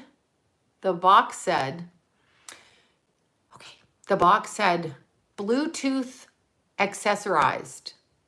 Bluetooth can keep track of your brushing habits. I was like, I ain't fucking buying that. I'm gonna buy the cheaper one because I don't want to be tracked by the toothbrush Nazis about when I brush my teeth with the Oral-B toothbrush. What the fuck do you mean it's Bluetooth enabled? Bluetooth enabled. I don't think so. The only thing I found funny is if I bought it and maybe took it on a hike with me and brushed my teeth the whole way, they'd be really fucked up with that when I hit altitude levels. Now, I wanted to talk about this movie too. I've got to pull it up here on YouTube. I've just got to look. I try to write this stuff down as I see it. I wanted to do the name of this movie as I see it. Let's find it. Okay, the movie is called 5 Feet Apart. And it's, let's see. The movie's called 5 Feet Apart, 5 Feet Apart. And it's about a boy with, oh my God. Why can't I remember this? Cystic fibrosis, where the lungs break down, okay? Cystic fibrosis, 5 feet apart. They have to wear masks. Their lungs are shutting down. They could get a virus. People in the hospital tell them 5 feet apart when he meets a girl that's super cute and he wants to make out with her. They connect online. This was done last year again. They're indoctrinating us. I'm not staying 5 feet apart. I'm going to climb up on your body. I'm going to lick your face. I'm going to make out with you. Not you, not the collective you. You know what I'm saying. I'm going to do that. I'm going to rub up and down on you. I'm not afraid. If you're my friend in a parking lot, I'm hugging you. This would be Libra Lori. And then I'm going to do this. I'm hugging everybody. I'm hugging Vanessa. I'm hugging Izzy. I'm hugging all my friends. So let me tell you the adventure. So Me and Johnny went on an adventure this weekend. We went to go to Mount Wilson. So we went up there, but they closed the top of Mount Wilson because I had to work. So I was going to run up Mount Wilson one way. I wasn't going to do the whole thing. Vanessa was going to meet us there, but then I think what happened? Some kind of car thing she was doing. So what happens is I do the 8 miles straight uphill because downhill is easier. I mean, I'm clumsy and I fall, but it's easier. The real cardio challenge is uphill, straight uphill, uphill, uphill. That's how you build your strength. Don't walk flat and don't run downhill and pretend like you're really super fast when you're going downhill. Uphill is your strength. So I was going to do the 8 miles uphill, but then they closed the road to get up to Mount Wilson, which means it would have been like another 20 miles down that road, which would have made it like 30 miles. And I wasn't in the mood because I had to come back and work. So we drove up there, but we were late because when we're doing that, okay, when we're doing it, we go at like 7. If I have to get to the trail early because of all the parkers, all the hikers, I go at 5 and I get there at 5:30 so that I can find a parking spot. The llamas live up there. I haven't seen the llamas. The llama drama. I haven't seen the llamas. They're at the end of the trail and I always take their picture and oh wait, Texas is opening gyms and fitness centers. Awesome. The llama drama was out. I mean, they weren't out there, right? So the little llama the little llama dramas were not there. Started off down the hill. So Johnny dropped me, right? And he said, oh, I'll pick you back up in 2.5 hours. So I went up and I came down. So I was going up and I was running and the place was packed. I was so happy. Some hikers I don't care about the snakes. I've seen a lot of snakes. I've jumped off so many cliffs that I'm bruised. Like I've sprained my neck, almost broke my back, jumped off my cliff, gotten hematomas all over my body. Sprained my ankle on numerous occasions. Yeah, no, they have llamas in this park. The llamas live in the park and they're the llamas and they come over and they're very sweet. They chew like this and they come to the fence and they look at you and I film them. I film them when I start up and then when I come down, but I think they're hiding because maybe, I don't know. It's llama drama every weekend. There's a little llama and there's 2 big llamas and there's a nice lady that takes care of them. Some people live in that park. I love that park. It's so beautiful. And they have mules that take the packs up to the camps. Okay. So there's like camps up there, usually a ton of little Boy Scouts on the weekends, all camping, people camping. And there's several different campgrounds and it's in the middle of Los Angeles and it's exquisite. It's just, I didn't think I was going to like that mountain because it was in the 6 Pack of Peaks challenge. And I like uphill stress to get myself better, to get myself more in shape. But this is the prettiest, most gorgeous, beautiful. There's rivers, there's snakes, there's bears. I saw a bear before they shut down, the big bear and the baby bear. And I literally, because I don't wear my glasses and I can't see and I'm not wearing contacts because I want to run free. So I was like looking and I'm like, what is that? Meanwhile, I started at 6 and I was ahead of everybody. Nobody else was on the trail. Like if they were, they probably did the loop. So they were ahead of me, the runners. And I saw this big black animal there. And I was like, what is this? I was looking, I'm like, what is that? And then I was like, oh shit, that's probably a bear. And then I saw the little one pop up and I went, oh, cute. And then I went, oh my God, I'm going back because there's a mommy and a baby and I don't need my ass killed. So I turned around, walked back down the trail, and I was an hour later doing the whole thing, but I walked up with this girl who happened to know another friend of mine, and she was meeting her for lunch, which I didn't know, but I ran into a friend's friend. So we walked up the trail together. I said, I got to go with you in a group because I just saw a bear. So we were talking. She's lovely. Her name was Laura. Lovely. I know a lot of Lori's and Laura's, and they're all beautiful. So she was walking. Anyway, we did that. We saw the bear. All right, so I was running up the trail and I must have passed 50 people immediately. No, I'm never getting contact. I'm never getting anything. I don't want stuff in my eyes. I have enough problems with my eyes from the mascara. I couldn't even put those fake lashes on. The mascara makes my eyes itchy and I'm very allergic to pretty much everything. And I have weird skin hives and rashes. Broke out in a rash here. Like everything breaks my Irish, apparently, skin out, even though I look like I'm tan. This isn't actually a tan. I've had these freckles my whole life, like weird. You know, the white skin with the weird mix, whatever that. I've had that. Just Irish skin. It's just Irish skin. It's the way it is. So I'm running up the trail, and there's kids, there's parents, there's girlfriends and boyfriends, there's couples, and there's all kinds of people. None of them are wearing masks. None of them. None of them. And I was so happy. Okay, so happy. So I took this other route. I did this other trail like sideways and cut across. Nails done. Exactly. I eat like a bear. I eat like a bear. This is what I do. I eat blueberries and salmon all the time. So I'm running around. I'm seeing everybody. So I switched up when I was coming down the upper trail back to the parking lot. There was probably 16 people I passed, and Asian, 3 white women, because I took note, and some younger people, and they were wearing the face coverings.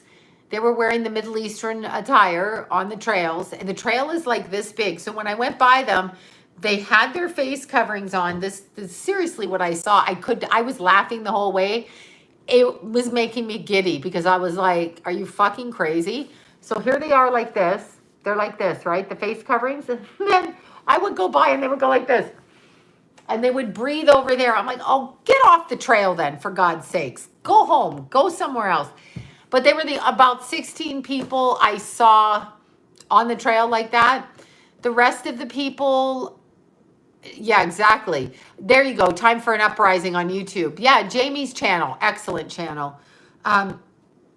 There were those people. So when I got back to the parking lot, John says to me, look around, because I don't know if I'm going to have a parking spot, because once I leave here, it looks like it's pretty packed. So I was looking for the car, couldn't find the car, looking around. There was this car stopped to go in a parking lot. It was a white Honda. Then there was a black Honda here.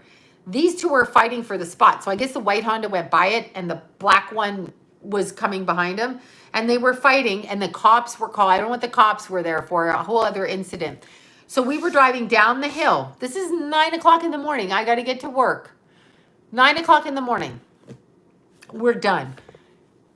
400 cars, all parked up and down that hill, all of them walking up the street, no masks on, nobody. Sunlight and fresh air. If the planet is that polluted or that dangerous, and you're out exercising, you probably, you know what? Your immunity is being boosted. The sun is beautiful. People are laughing. Their little kids are running. There's water. Beautiful plants. I will show you my beautiful flower. So pretty. Beautiful plants. So lovely. Not a problem. I mean, like, look. Look at this. Okay, I don't even know if you can see that one. Let me find one you can see. Can you all see? This is like part of the trail. I mean, it's so gorgeous. Look at this waterfall. I don't know if you can hear it. Do you hear it? So that's what I'm running with. Now, why wouldn't I go do that and be happy? Why do I have to stay in my house and self-isolate? I'm not sick. I will not be punished by narcissists withholding my freedoms. Okay, my freedoms. Yes, my freedom is as important as your health, because my health is my freedom. All right, so back it up with that shit. Why? Because narcissists are punitive. When you injure them or you say something they don't like, they don't talk to you anymore. They're fucking stupid. What do you think's being done to us? Self-isolate. No, I'm going out there to hear the water. I'm going to see the birds. I'm going to talk to, beautiful little snakes out there. Hopefully they don't try to kill me. But this is what I'm going to do. I'm talk to the birds. I talked to all the birds. I saw little finches floating around. I saw pretty butterflies. I saw all kinds of things. I am never staying inside. I'm going to enjoy it, because you're not going to punish me when I'm not sick. Once again, stop saying to me, I could be a carrier. That's a bunch of crap. I could be a carrier of TB, herpes, lupus, some other disease, any number of things, strep throat. I could be a carrier of the chickenpox, the shingles. I could be a carrier of a baby. What is your point? I'm not staying in. And they're going to do this. So remember that. They're going to say, to get your freedoms back, You need it. So sickness is a punishment. No, I'm not going to be punished because they're sick. I'm not sick. Just because you're sick, I'm not staying in. That's your problem. You stay in. When I'm sick, I stay home. Okay? When I'm sick, I stay home. If you say, I don't know if lupus is contagious or not because one of my friends swears it is contagious. TB is contagious and they don't lock people up from going downtown and helping the homeless. They all have TB. What about in Los Angeles last year when everybody got typhus, for Christ's sakes? They didn't shut down the government buildings. Rats were running around. Don't go on with it's that contagious.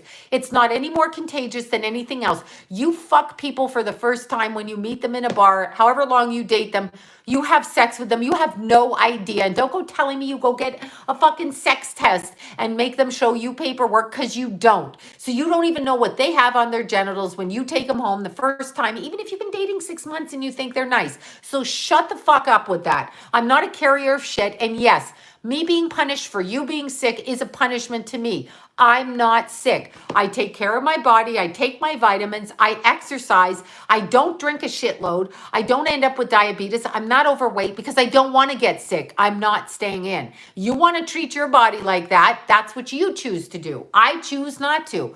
I am not staying in because you're diabetic either. And by the way, they do say lupus is contagious. They say it's due to a virus. They also say that things like arthritis can be brought on by a virus, cancer by a virus, and get a load of this, chemicals that we put thousands of people that worked in aerospace, magam penetrant places, cadmium plate, Aaron Brockovich, oh, now I forget the name of the company. See the name of the country, PG&E, okay? Chromium plate in the water, okay? Chromium, the stuff that they clean the airplane parts with, okay? That chemical, uranium, all of those things. They let people drink that. They didn't stop them from drinking the water. Michigan, Flint, Michigan, with all the paint in there and the lead. They don't stop people from that. More people are messed up from that. All of the chemical damage that it's done, all of the cancers, the brain cancers, the psoriatic arthritis, all of that stuff, all of it. Millions of people with that, and they don't presume to do what's best for the people, PG&E, when it comes to dumping chemicals in your drinking water, fluoride, a neurotoxin. So don't go telling me that because you're sick, I'm staying home because I'm not fucking doing it. Yeah, 412,000 deaths per year from lead poisoning that they fed to the kids, that the Chinese put in the lollipops. Seriously, okay? Seriously. Not to mention, and I'm going to say this again for all of you mamby-pambies that want to say, oh, so it's a punishment to be sick. I don't know if it's a punishment for you to be sick or not. I don't know what you did to your body, okay?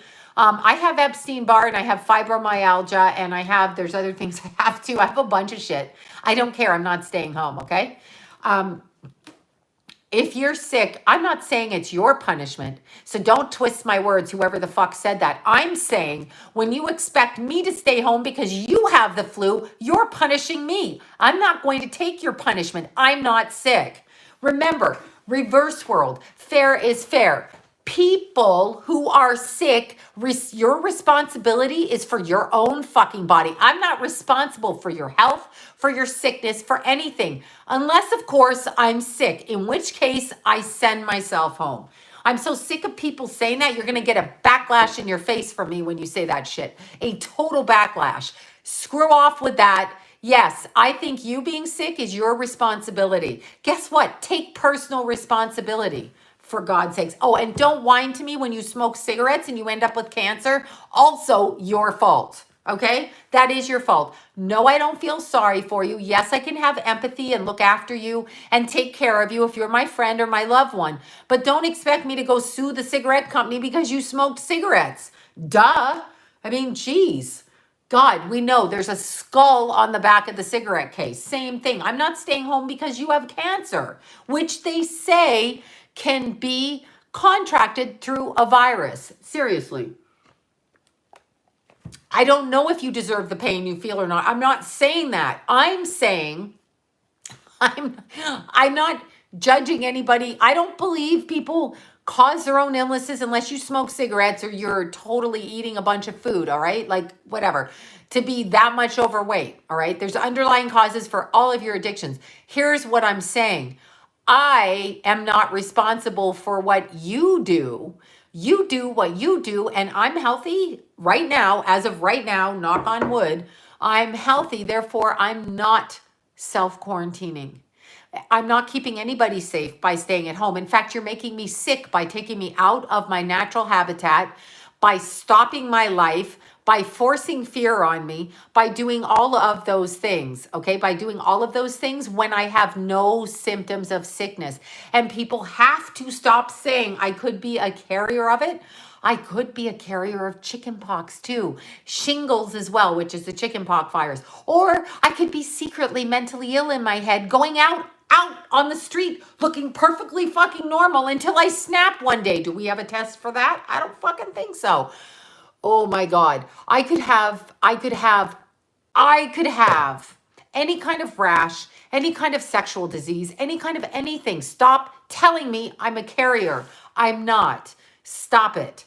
Just stop. And if I get that repeated to me, I'm not going to punch you in the face because I don't want to go to jail. But whatever you say to me, I'm going to send it right the fuck back to you. So here's what I'm going to teach you guys to do.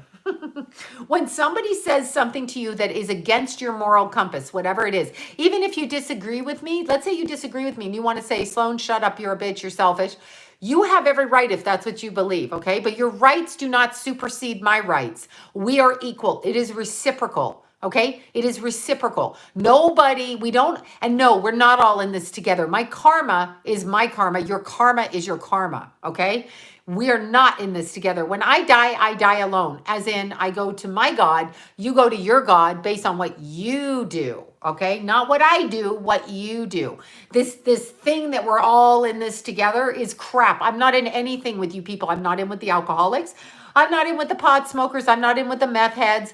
Although they will clean your house if you need them to come do that. I'm not in anything with anybody else unless I choose it because it's my free will, not yours. And not the government to tell me we're all in this together. I'm in nothing with this government. I'm not in with Trump. I'm not in with Clinton. I'm not in with Newsom. I'm not in with Yoga Pants. I'm not in with Cuomo. I'm not in with any of them. I don't align myself with them and I don't invest in either side. I am independent from that and I am with God. And in the sense of spirituality, we are all connected, but we are on different levels of our spiritual journey. And that is where I'm going with that. So no, I'm not fucking connected to you. I'm not looking for a tribe. I don't need your fucking tribe, okay? I have friends and they're from all different communities and that is my choice. And they can be anything. I don't have a tribe of like-minded people. I have friends that I love. I have family. Yoga Pants is Garcetti. Yeah, he's got to be gay. Okay, maybe he's not. Sorry, that's mean. He's maybe very metrosexual. Yeah, well, they were going to kick Ron Paul out, but I'm not on the side of politics. It's a very low vibration. I'm not doing it. Here's a question for you, New Yorkers. What was Cuomo doing when he took the old people and took them back into the old folks' homes where they died as opposed to putting them on the Navy boat? What was that about? Didn't they send that Navy boat back? Did that Navy boat have no people on it? Why was that, since it's such a fucking outbreak? Why didn't he send those people in the old folks' home back to the Navy? Why? Yeah, I'm an independent thinker. I'm just not falling for it. You want to be safe. Do not point the sick finger at me when I'm not sick. That's reverse world and that's ignorant. It's ignorant. You're ignorant. That's like saying you drink and you're going to point the alcoholic finger at me. That's called, do you know what that's called? That's called bait and switch. That's what people do in court when they're accused of rape. They turn it around on the rape victim. Fuck you. No. And I mean that. I know this video is going to get blocked all to shit and my channel's going to get fucked with, but fuck that. That's not happening. So just like if you're raped and you go to court with someone who's raped, those lawyers, those disgusting people defending the rapist, turn around and twist it onto the person. Same as the Duke University kids that went to court because the stripper accused them of rape and she was totally lying because she thought they were making fun of her. And her lawyers did the same thing to these young men, which she admitted she lied about it later on. Same thing. Reverse world, Luciferian inversion. Fuck you. Not doing it. Not playing sick when I'm not. And if people who are sick can't understand, when you were little and your grandmother was sick and your parents said, don't go in the room, grandma's sick or your dad's sick or your uncle's sick or whoever's sick in the house, they put them in a room by themselves and you little kids went out and played. Not now. No, they're sick. They get to walk around. You healthy people get the fuck in your house and forget your immunity and your fun. No, no, no, no, no, no, no. No, no. Let's see. As long as a knock on the door doesn't come. Exact. Well, you know what? I'm prepared to fight. I'm prepared. I am not ever taking a vag, which is a needle in the arm, because it is my body and my choice. I have a right to eat what I want to eat. I don't have to. Where are all the vegan people? Where are the PETA people that scream if you wear a leather pair of shoes? They fucking throw eggs at you and blood all over you.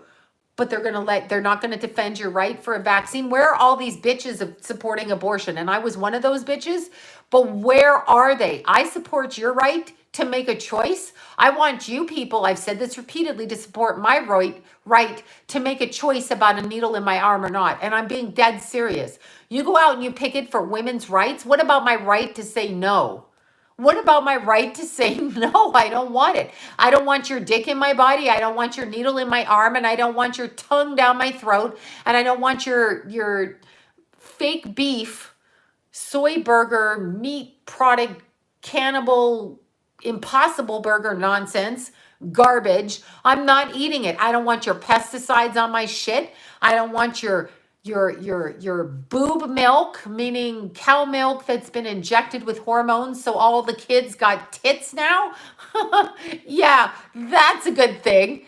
Yeah, I don't want any of that. I don't want your fake shit. I'll become like a squirrel scavenging for nuts. That's what I'll do.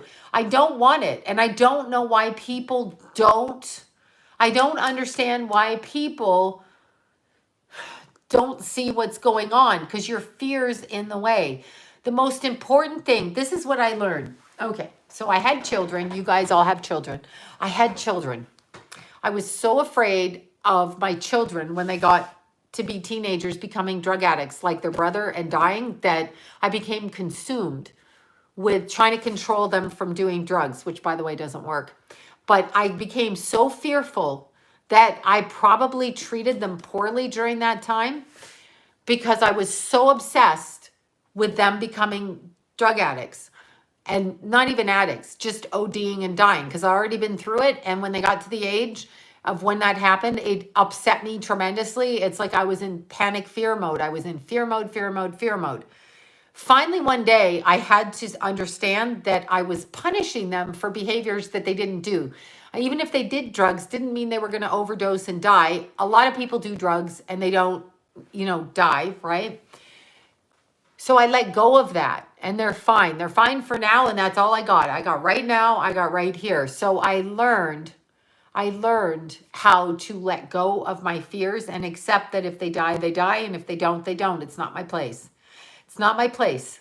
So that is a metaphysical, spiritual principle. So that's what I got into. That's what I thought. Yeah, I'm not doing synthetic meat. I'm not doing synthetic anything. I'm not doing it. And I have a right. I just have a right to decide. It's my body and I have a right. And I'm going to die the way I want to too. Yeah, that's right. I'm going to choose my way out. That's what I'm going to do. Okay. We can only guide with love. That's all you can do. That's right. That's all you can do. That's what I did. I stopped yelling and stopped grounding. I'm like, if you want to be drug addicts, go for it. Be a drug addict. Do what you got to do. Egalitarian. But then they're going to fuck with the chickens. We got to keep the egalitarian thing on the down low because they're going to start fucking with the chickens, right? I'm addicted to almonds. I think that that's good. Pottery, jewelry, furniture. I don't know what that. Oh, that's what you're addicted to. I'm addicted to hiking. That's what I'm addicted to.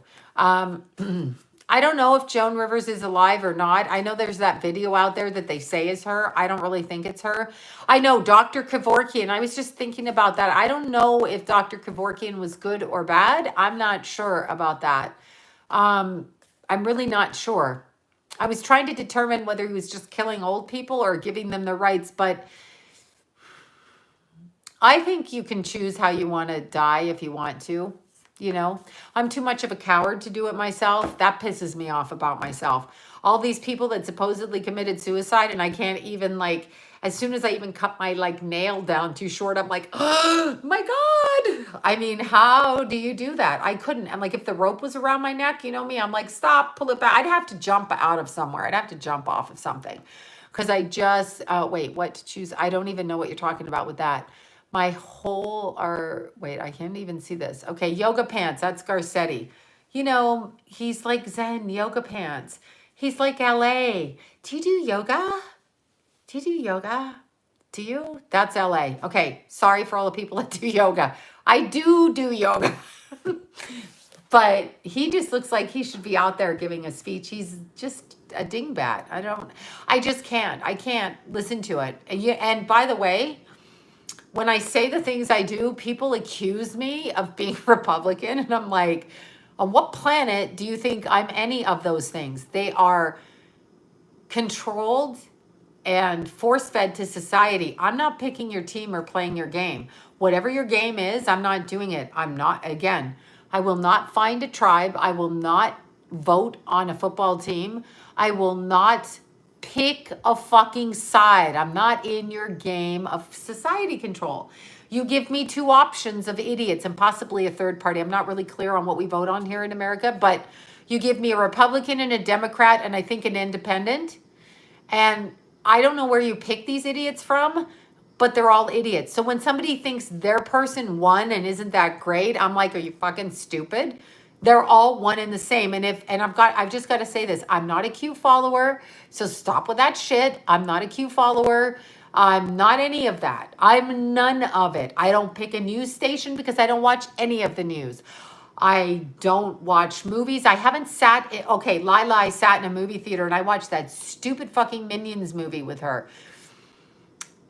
I have not sat in a movie theater other than Rascal Pants for 20 years because I'm not paying to support people who are just fucking actors who stand up and give me their political opinion. I'm not doing it. I'm not paying you to espouse an opinion like De Niro at an Oscars.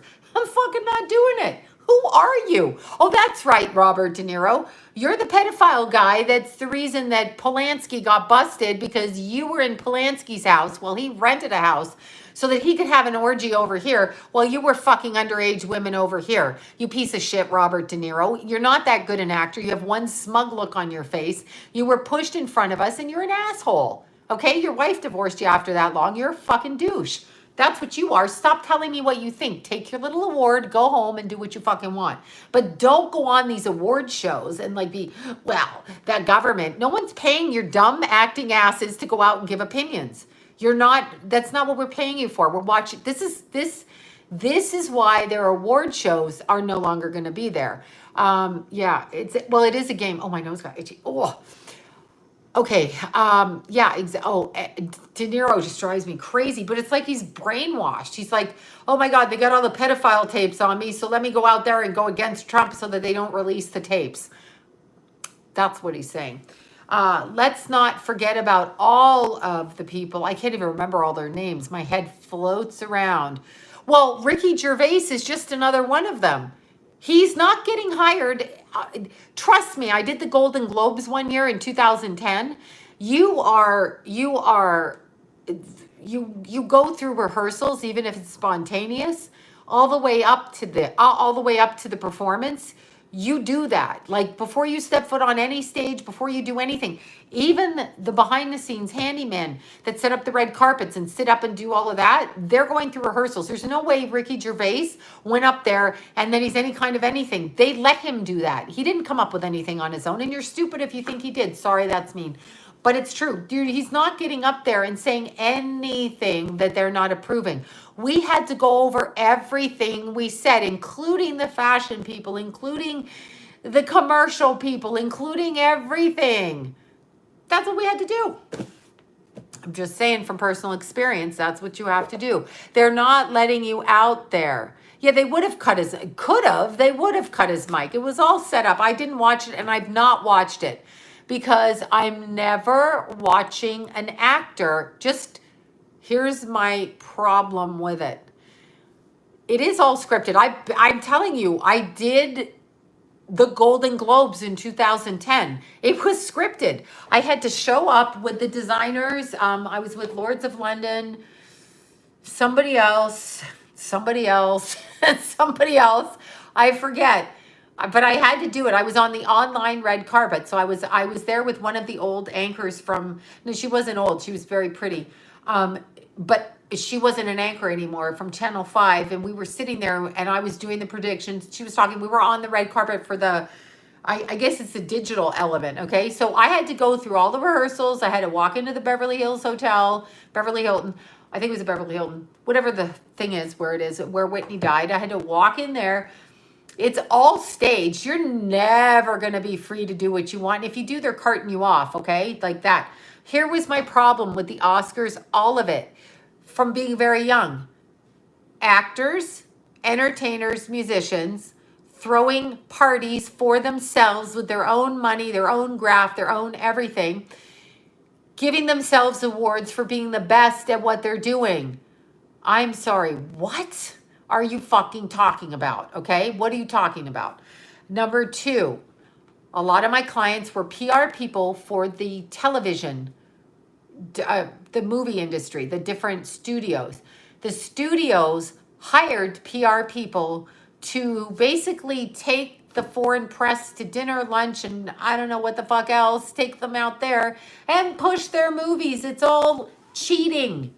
So I didn't watch them. I don't care what you're doing. I don't care. Now, I did appear on the Golden Globe, so I was a hypocrite in that defense, but I did it once. That's what I'm saying. Even like Jason's worked the Oscars several times. My Jason, Jason's done the Oscars, the Golden Globes, the Grammys. He's done them over and over. And even the ones that set up the stage, bring out. He did some woman's thing where he had to give the statues to like Meryl Streep and everything. They dress them up. It's called Show Day Blacks. All the behind the scene people are wearing all black clothes because they have to go on camera for that. So Jason's been on camera many times doing that, walking people out, walking them in, doing all of that stuff. Even for them, there is a rehearsal date. Okay, so even them setting up the stages, they rehearse. That's what they do. So nobody's going out there, Ricky Gervais or anybody else going out there and saying anything that hasn't been planned. Now, maybe Tom Hanks didn't know it was planned, but it's been planned. Kanye's Christianity is his own version of Christianity. That's what it is. It's his own version. It's, his own thing. Okay, so now I'm going to pull the cards because it's getting late and I got to eat my dinner, then go to bed, then get up, and then start reading again, blah, blah, blah, blah, blah. All right, I ranted. I'm so sorry.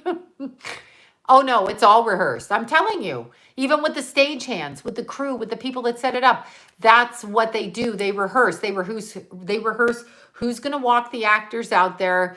Like Jason's walked Mariah Carey out and stuff like that. They rehearse it for Grammys, all of them. They're backstage in the Grammys. He meets everybody. They put all of them wear black, I guess, so there's like no distinction. Even the producers that are backstage, even the ones that handle us, the handlers of the whole thing, are all dressed in black, walking people out when you go behind. That's exactly right. No, I'm having chicken tonight and kale salad with tomatoes on it. No, there's different unions that go on and different people. No, there's all kinds of different things. It has been one on the other side. Okay, how old I don't even know who that is, but yeah, no, they let them on. The unions are run, but yes, he did. He did have to carry her. That's the truth. He carried her onto the motorbike. I don't know why, but that's what my Jace did. He also did a thing. I should show you my Jace. He'll be so mad. Did Ryan Seacrest have a stroke? I don't know. Jason works with Seacrest a lot too. What's that show? Oh my God. American Idol. See, I can't keep up with it. Now, he did a thing with Seth Rogen where they pulled, listen to this, where they pulled fake penises on stage So Jason's job on that particular thing, I have it here on the on my Instagram. Jason's job was to roll the big fat penis out on stage when Seth Rogen was talking about it. I have no idea what it was. He just told me about it. There was a whole bunch of iPhones involved and penises, big giant penises. I don't know what that was about, but I'm going to look for it so I can show it to you because he does this kind of thing. My kids won't come on here. They're embarrassed of me as their mother. They loved me when they were little as a psychic. They loved me and they were proud of me until people told them their mother was going to hell. And then I got the nickname employee at Target and cookie baker. One said one thing, one said the other because they didn't want to be brutalized by people saying your mother was going to hell. But the beautiful thing that my kids did is when one of their friends had somebody that died or had an issue, especially my Jason, they would bring, no, my kids are not drug, they were never drug addicts. Their brother died of a drug overdose. That's why I was worried about it. Their brother died of a drug overdose, their oldest brother. Okay, so anyway, no, my kids are good. My kids are healthy. My kids exercise every day. They eat right. They do everything. I'm not saying they're not kids. I'm just saying they're very good kids right now. So where is this stupid thing? This is gonna make me crazy. Anyway, when you're looking at my kids, they brought their friends home so that their friends could get information, and they would, yeah, Keithy's super cute. Keith would put nothing in his body like that. My kids are good. My kids are empathic. My kids are helpful to other people. My kids are loving. They're both good, but they're not going to come on here. I mean, I'm trying to convince them. Keith feels that he needs to get in better shape, and Jason, when he feels better, like talking. Of course, he's a Cancer, so he doesn't feel like talking right now. He's probably stressed, but they're good boys. Hold on, I've got to find this just to show you. I took the little video. That's so annoying when you're looking for something and you can't. Yes, I'm going to pull a card and I will do it. But now I want to find it. Okay, really flippin' annoying. It's totally missing off of here. Oh, can't find it. I'm going to look again. Okay. Has to see, now I'm obsessed with this. See, OCD takes in, you guys. So you have to understand when people, when they're doing stuff at these award shows, it's planned down to the second. They know their guests, they know their stuff. And in the upper echelons, such as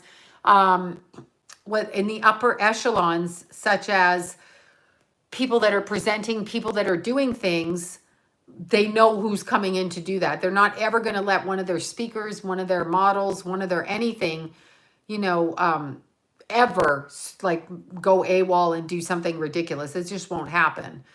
It's not going to happen. Okay. Just hold on one sec. I'm pretty sure I'm going to find it, but I can't seem to find it. Okay. Annoying as hell. See, now I've got to do this. I'm obsessed with it because I told you.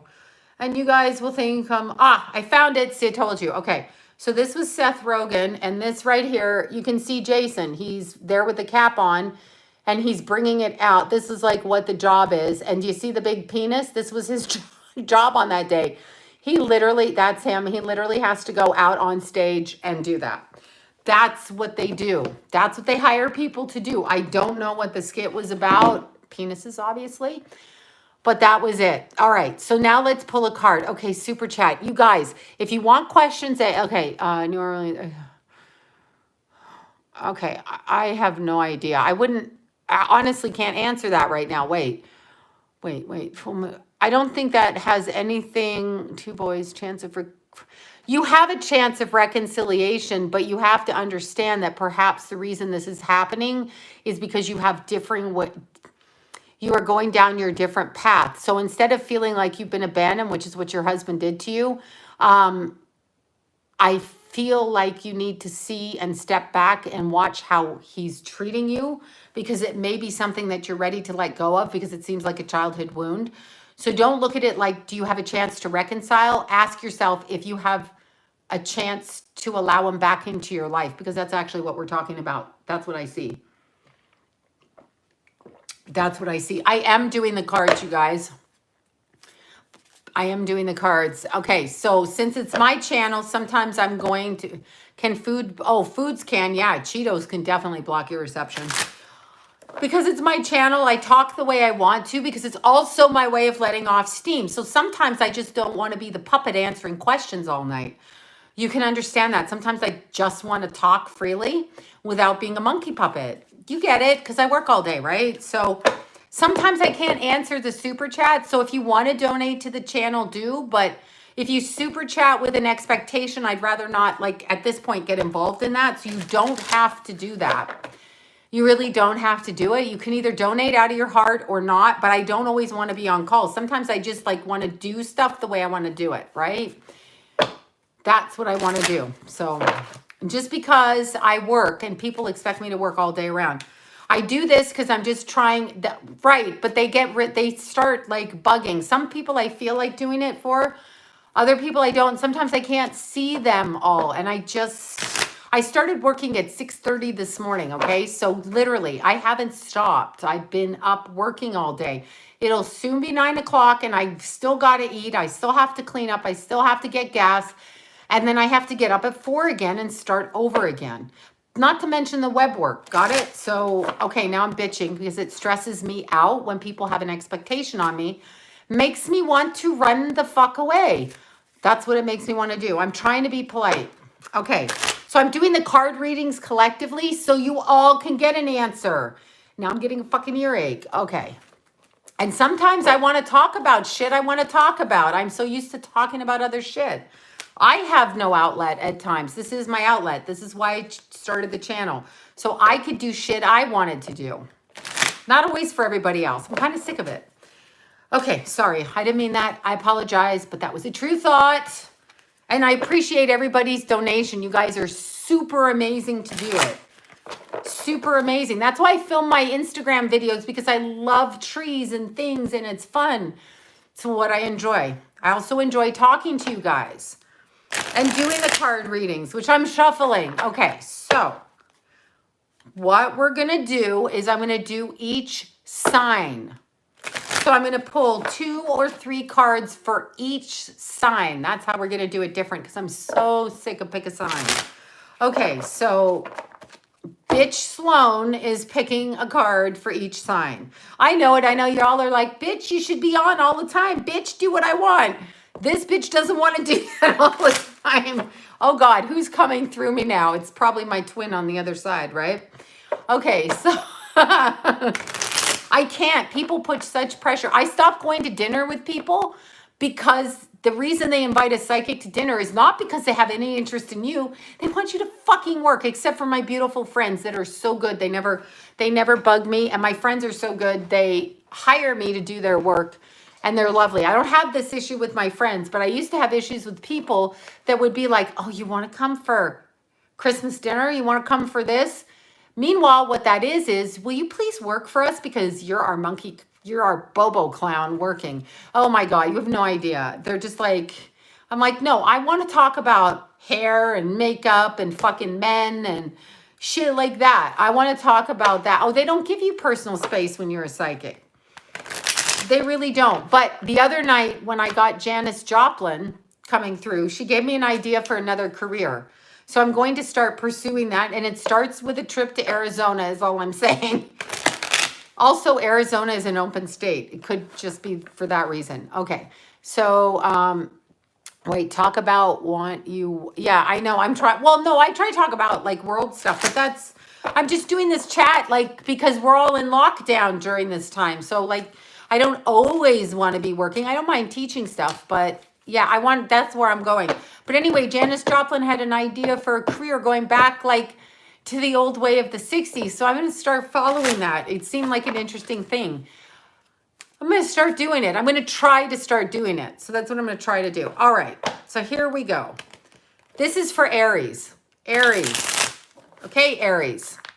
What is it? I'm not telling. I'm not opening my mouth because people sabotage you. Remember that. Don't speak about what you're doing until you're ready to do it, because people are jealous and envious. And there's a lot of that going on right now.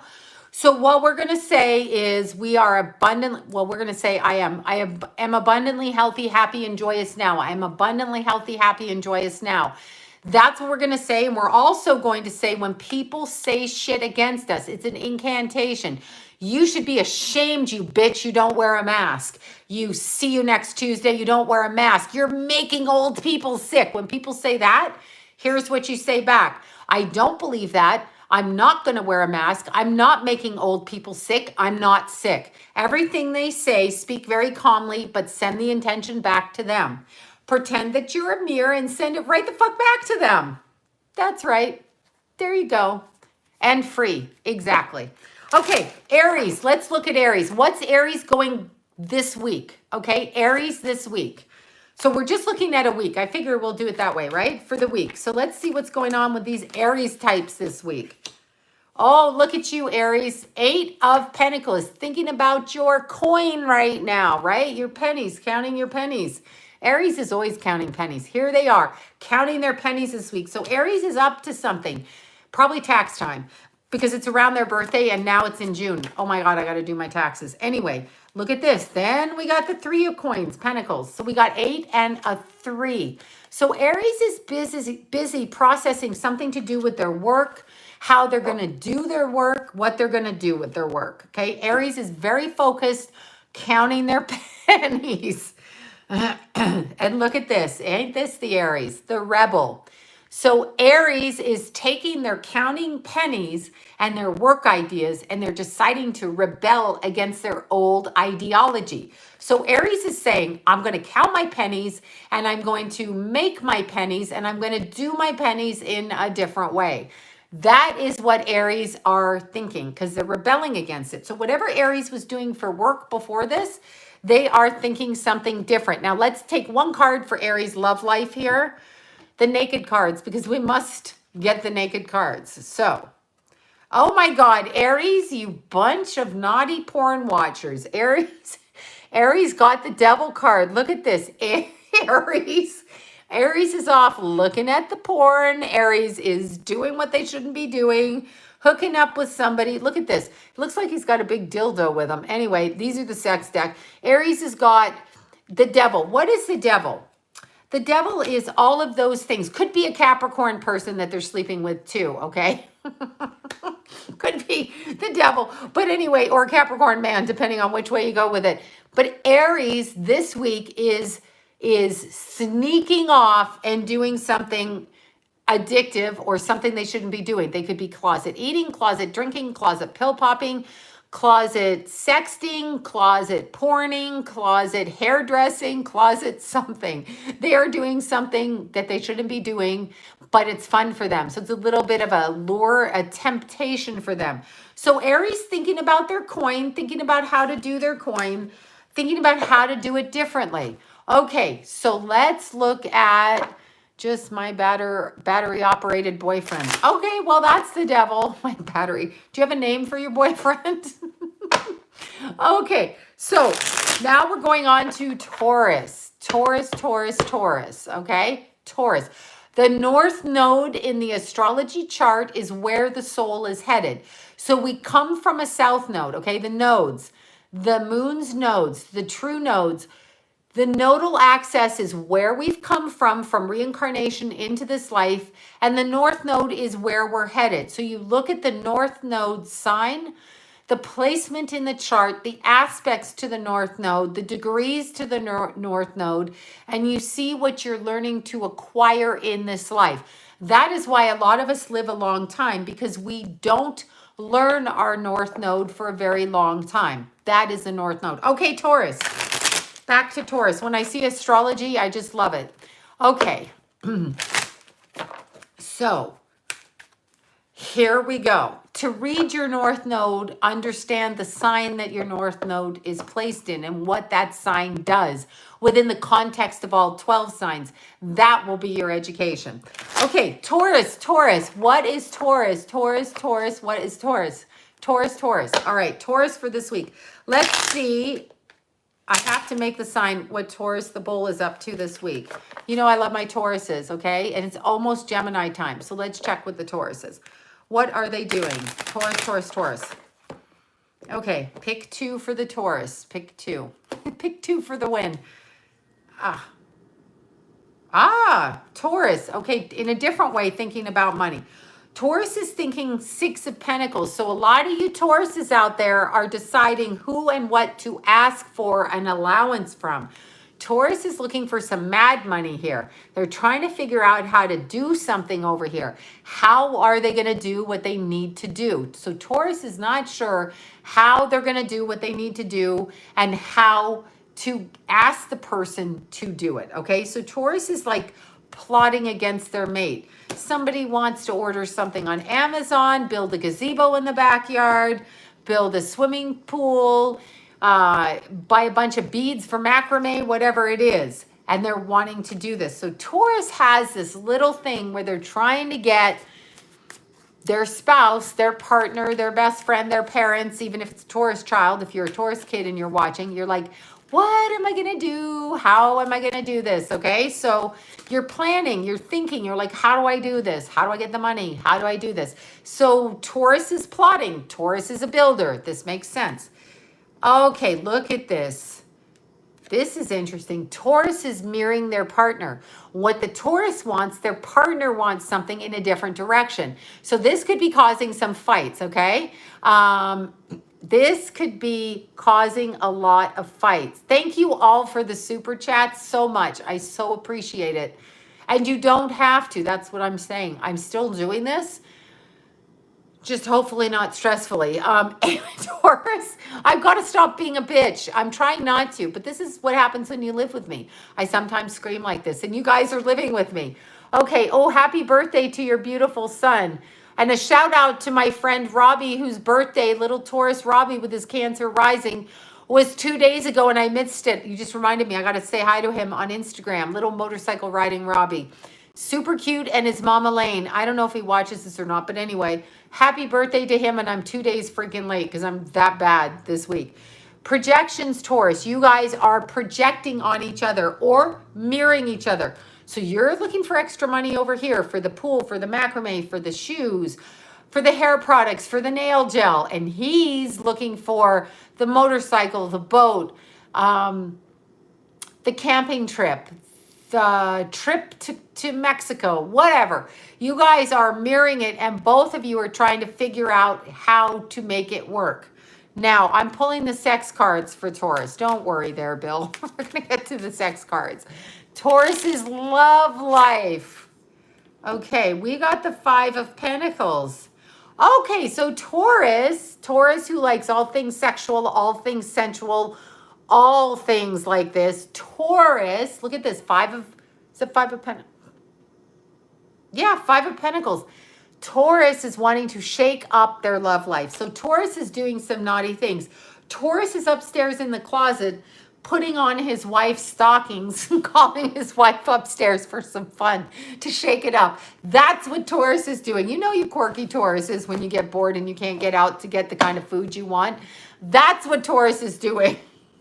So they're having fun. So there you go. Taurus is on a roll, all right? So ladies, hide your undies from the Tauruses because they're about to plan a date that might just blow stuff up in your head.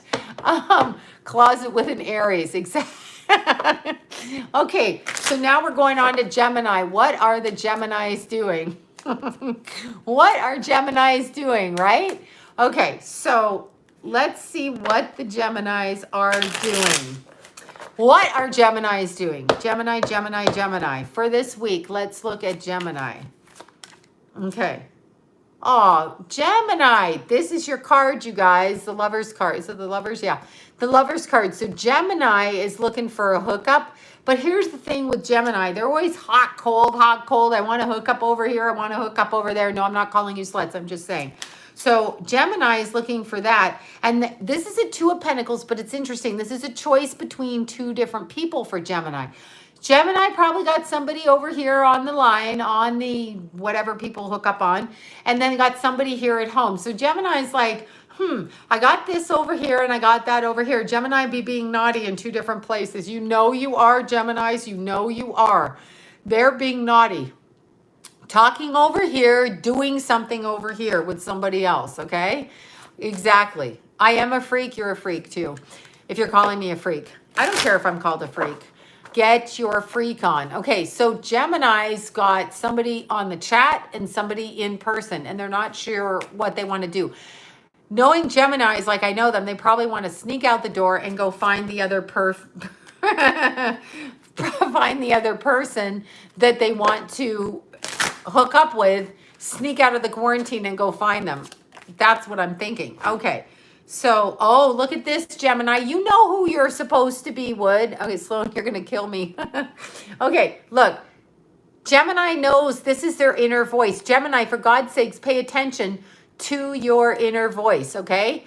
To your inner voice, your instinct. You know what's going on, Gemini. You know which one to pick, even though you want fun. Gemini blows shit up all the time. Yeah, I know. I like Gemini men a lot better than Gemini women, but I love Lila's, so she changed my mind. But a lot of my friends were Gemini men early on in my life, but they're fun. And I don't have to be with them, but they're fun, you know. So spinster Gemini. Okay, stop that. Gemini. Are you on a sabbatical from men or Okay, so Gemini, trust your instinct. You know what's going on. Spinster Gemini there. Go out and go online and find somebody, but you don't have to touch them. You just have to like talk to them online. Go make a new friend, Gemini. I know. Okay, let's pull the sex cards for Gemini. Let's see. Okay, Queen of Cups. Gemini getting some milk action here. Queen of Cups. Gemini. Okay. Queen of Cups is interesting. It's very sexual. It's very mystical. It's very powerful. So whoever the Gemini is here, male or female, whoever I'm talking to, because it can apply both ways, you guys have a strong, filthy germs. Yeah. Flirty germs. Yeah, flirty germs are good. Filthy germs. I'm like, what? Get off this channel. You flirty germs. Okay, so Gemini, you have, whoever's the Gemini, you have the, I know, boob milk, right? Don't make me go into that conversation again about the breast milk. Oh, men love breast milk. Okay, I'm going to stop right now. Okay, if I remember correctly from having breasts full of milk. Okay, because they all want to go back to mommy and be fed. This is the problem. They want to go back in the vagina and back to mommy to be fed. This is the truth, ladies, and you know it. Not just specific to Geminis, to all men, except for the men that like other men, and that's a whole different thing. We're not reading that right now. However, a Queen of Cups is very spiritual, very sensual, very mystical, and this is probably a water sign person that you're going to. So Gemini, you know who you're supposed to go to. You know who you're supposed to go to. So Gemini, stop being naughty, okay? I know most men try. I know they love the breast milk. I can't think of anything more horrible. Boob juice, I know. I'm like, uh-oh. I never even tried my own. I was like, God, I never even, I can't even. Oh. I'm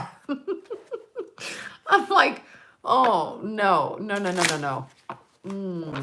No, can't do it. I cannot do it. No. I know the babies love it though. I used to call it, they used to suckle off to sleep. They just go like this. And then it was so cute. As soon as they finished feeding and they were all full, they go and fall right back into sleep. My kids used to just propel themselves back from the boob and fall sound asleep. So cute. I mean, it was cute, you know, feeding the babies. They were darling. But when a grown man does that, I don't know. Okay, I'll stop. Cancer. Yes, I'm going to Cancer right now. What's up for Cancers this week? What's up for Cancers? Okay, little crabs. Little crabby crabs. I love to make my animal. I used to call it milk drunk. Oh, yeah, I know. The babies are so cute. They're just like boobs and milk. No wonder men like boobs. People are like, they're so gross. I'm like, it's their first food. Everybody likes boobs. It's their first food on the planet. Boobs. Hello, boobs. It's food. Men aren't seeing boobs. They're remembering being fed. That's men. God. Okay, Cancer. I know, Cancers do pinch. I know. Okay, here we go. Cancers, what's up this week? Look at you, Cancers, hard at work trying to figure something out. Cancers plotting for something to do. I know my Jason's a Cancer. I got 3 planets in Cancer, so I can be a damn bitch at times. Okay, Cancer. Cancer wants to go back to work, Cancer wants to, good, we're not at Aquarius yet. Cancer wants to go back to work, okay? They want to go back to work, and Cancer is planning a little getaway. Probably an illegal getaway due to the Nazis out there, but Cancer is planning a getaway, okay? So they're planning something, and within 10 days, even though it's this week, Cancer's going to be out on a trip. That might give us a clue as to when things are opening, because Cancer is wanting to plan a trip. Now, I used to pinch my Jason when he mouthed off with my little nails. Pinch. Not nice, but I did. Boobs are my favorite. Exactly. Boobs are great. All boobs are good. Everybody has boobs. Even men have boobs. Okay, so let's look at the card. I have to get off I'm a Scorpio. Hubby is a Gemini. Well, that's good. You're intense and he's not. So that's good. Although he will argue with you. So there you go. Okay, look at this. Look at Cancer. Cancers. Okay, Cancers have worn down their moodiness during this time, and they're becoming more friendly. So I think the break has done Cancer really good. I think they've done really good, Cancers, okay? They've done good. So Cancers have done good. Now let's look at the sex card, okay? What are Cancer? It's called the pinch of death. Yeah, I have Venus, Mars, and Jupiter in Cancer. I was always pinching people. I pinch everything. I have to stop. People who don't know me get really offended. All right, so we have a Knight of Swords. Look what Cancer's doing here. Cancer doing some shit. Cancer doing some internet shit. Okay, Knight of Swords. It's interesting. Somebody's judging Cancers. Somebody is judging Cancers on what they're doing in their life with their romantic life now. Cancers, don't listen to it. You know for yourself what's best for you. Someone's trying to control Cancer now by telling them who they should and shouldn't sleep with. Fuck off to that. Tell them, Cancers, that's not the right way to be. Okay, yes, they can be snappy. I'm a snappy. I'll pinch anything. I'll twist nipples. I'll pinch butts. That's my Venus in Cancer and Mars. It's just the way I express myself. Yes. Jason had to sit in the back, dig my nails into him with a pinch when he opened that mouth of his. Okay. That's why I like nipple rings on men, because you can control them that way. You didn't hear that here. Okay. I'm over with it now. Okay. Leos, my people. My people. My people. Let's see what's up this week for Leos. Okay. Let's see. Leos. Okay. Leo, Leo, Leo. What are we up to?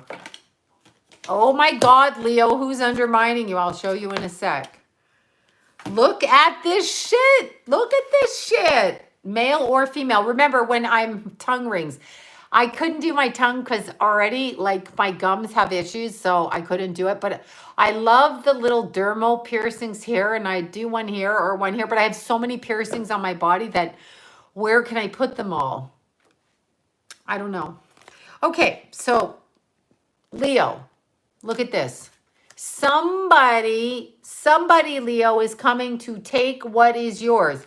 Leo got some idea, some money, something, okay? Leo got something going on that somebody's trying to take. Who's trying to take this? Queen of Pentacles. This can be male or female energy, even though it's a Queen of Pentacles. This is somebody that's trying to come in. I call them door knockers. Somebody who's trying to come in and take what is Leo's possessions, money, love, trickery. Coming in, and this is a business opportunity, okay? This is a business opportunity, Leos. Pay attention to the people that are trying to rip your ass off in the next week. So noted. I'm hearing myself talk here. Someone is trying to take from Leo, wants to take money ideas, offering business. Don't do it. And for sure, don't agree to anything until, I love cheek piercings. But I'm kind of worried about my teeth because, you know, my teeth, well, now I can't get to my retainer because it's like I'm getting buck teeth now. This is turning me into a buck tooth person, okay? Like my retainer is not working. It needs to kind of like be redone, which I was in the process before this happened. Okay, so Leo, somebody is trying to cajole you out of your money through the offer of work. Okay, that's what's happening. That's what's happening. All right. No one said Libras aren't good people. Hey, I'm a Libra. We're good people. Said no one ever. No one said you weren't. I'm sure you are. Okay, so let's see. Look at this, Leos. You got a creative venture, someone trying to steal your shit. So Leo's got ideas. Leo's got work. Leo's got money. Leo's got good hair products. Whatever Leo has, somebody is trying to take this from you. Don't give into it. And don't make decisions until the new moon. I'll do more new moon stuff next, like in the next few videos, because the new moon is on Friday, but not right now. But don't let them do it. Now let's look at our sex lives, Leo's sex life this week, and let's see if it happens. I'll let you know if mine happens because I'm on your Leo team. So let's see. Okay, look at this. We get the Judgment card, but look at it. This is like a nice, happy family card. Judgment. This is a family setting. So this is somebody that you consider family, you consider close to you. You consider to be somebody that you love in your family. The Judgment card comes up as also a balance card in the situation. And look at the child trying to make people get back together. So there's been some kind of harsh words between the Leo and some love interest. So they're trying to bring them back together to talk or to connect. So we know that Leo probably isn't going to do it unless the person comes back with some kind of gift. The gift preferably being chocolate, if not gold, just saying. I know we can't get any gold, so chocolate will do. But Leo has, somebody is trying to bring back a connection. So there's a balancing going on. That's what's coming up for Leo this week. No, we're at Leo, so we got 6 or 7 more to go. Okay, so now we're on to Virgo. You know I get tired. Look at my eyes, literally get blinky. All right, so let's do Virgo. Virgo. Quirky Virgo. Let's do that, okay? Let's see what's up for Virgo. Ooh, Virgo, that flew out. Look at this. 9 of Cups, Virgo. 9 of Cups. Okay, Virgo, this is a spiritual calling. A lot of you Virgos out there are deciding what's correct for you spiritually, okay? What is correct? What is happening in your life? And what do you have to spiritually attune with, okay? So Virgo is deciding,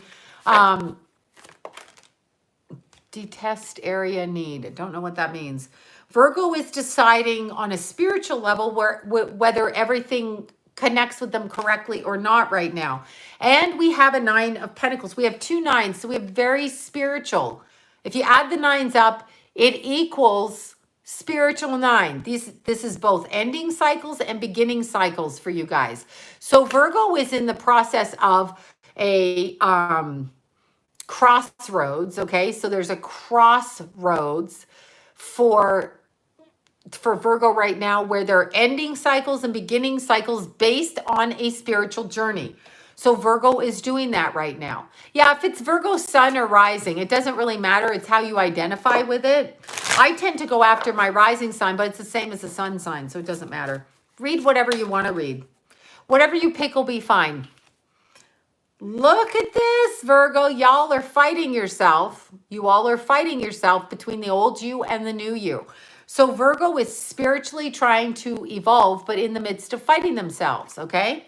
So they are fighting themselves and they are fighting for their, I guess, spiritual grounding, and they're trying to do this, okay?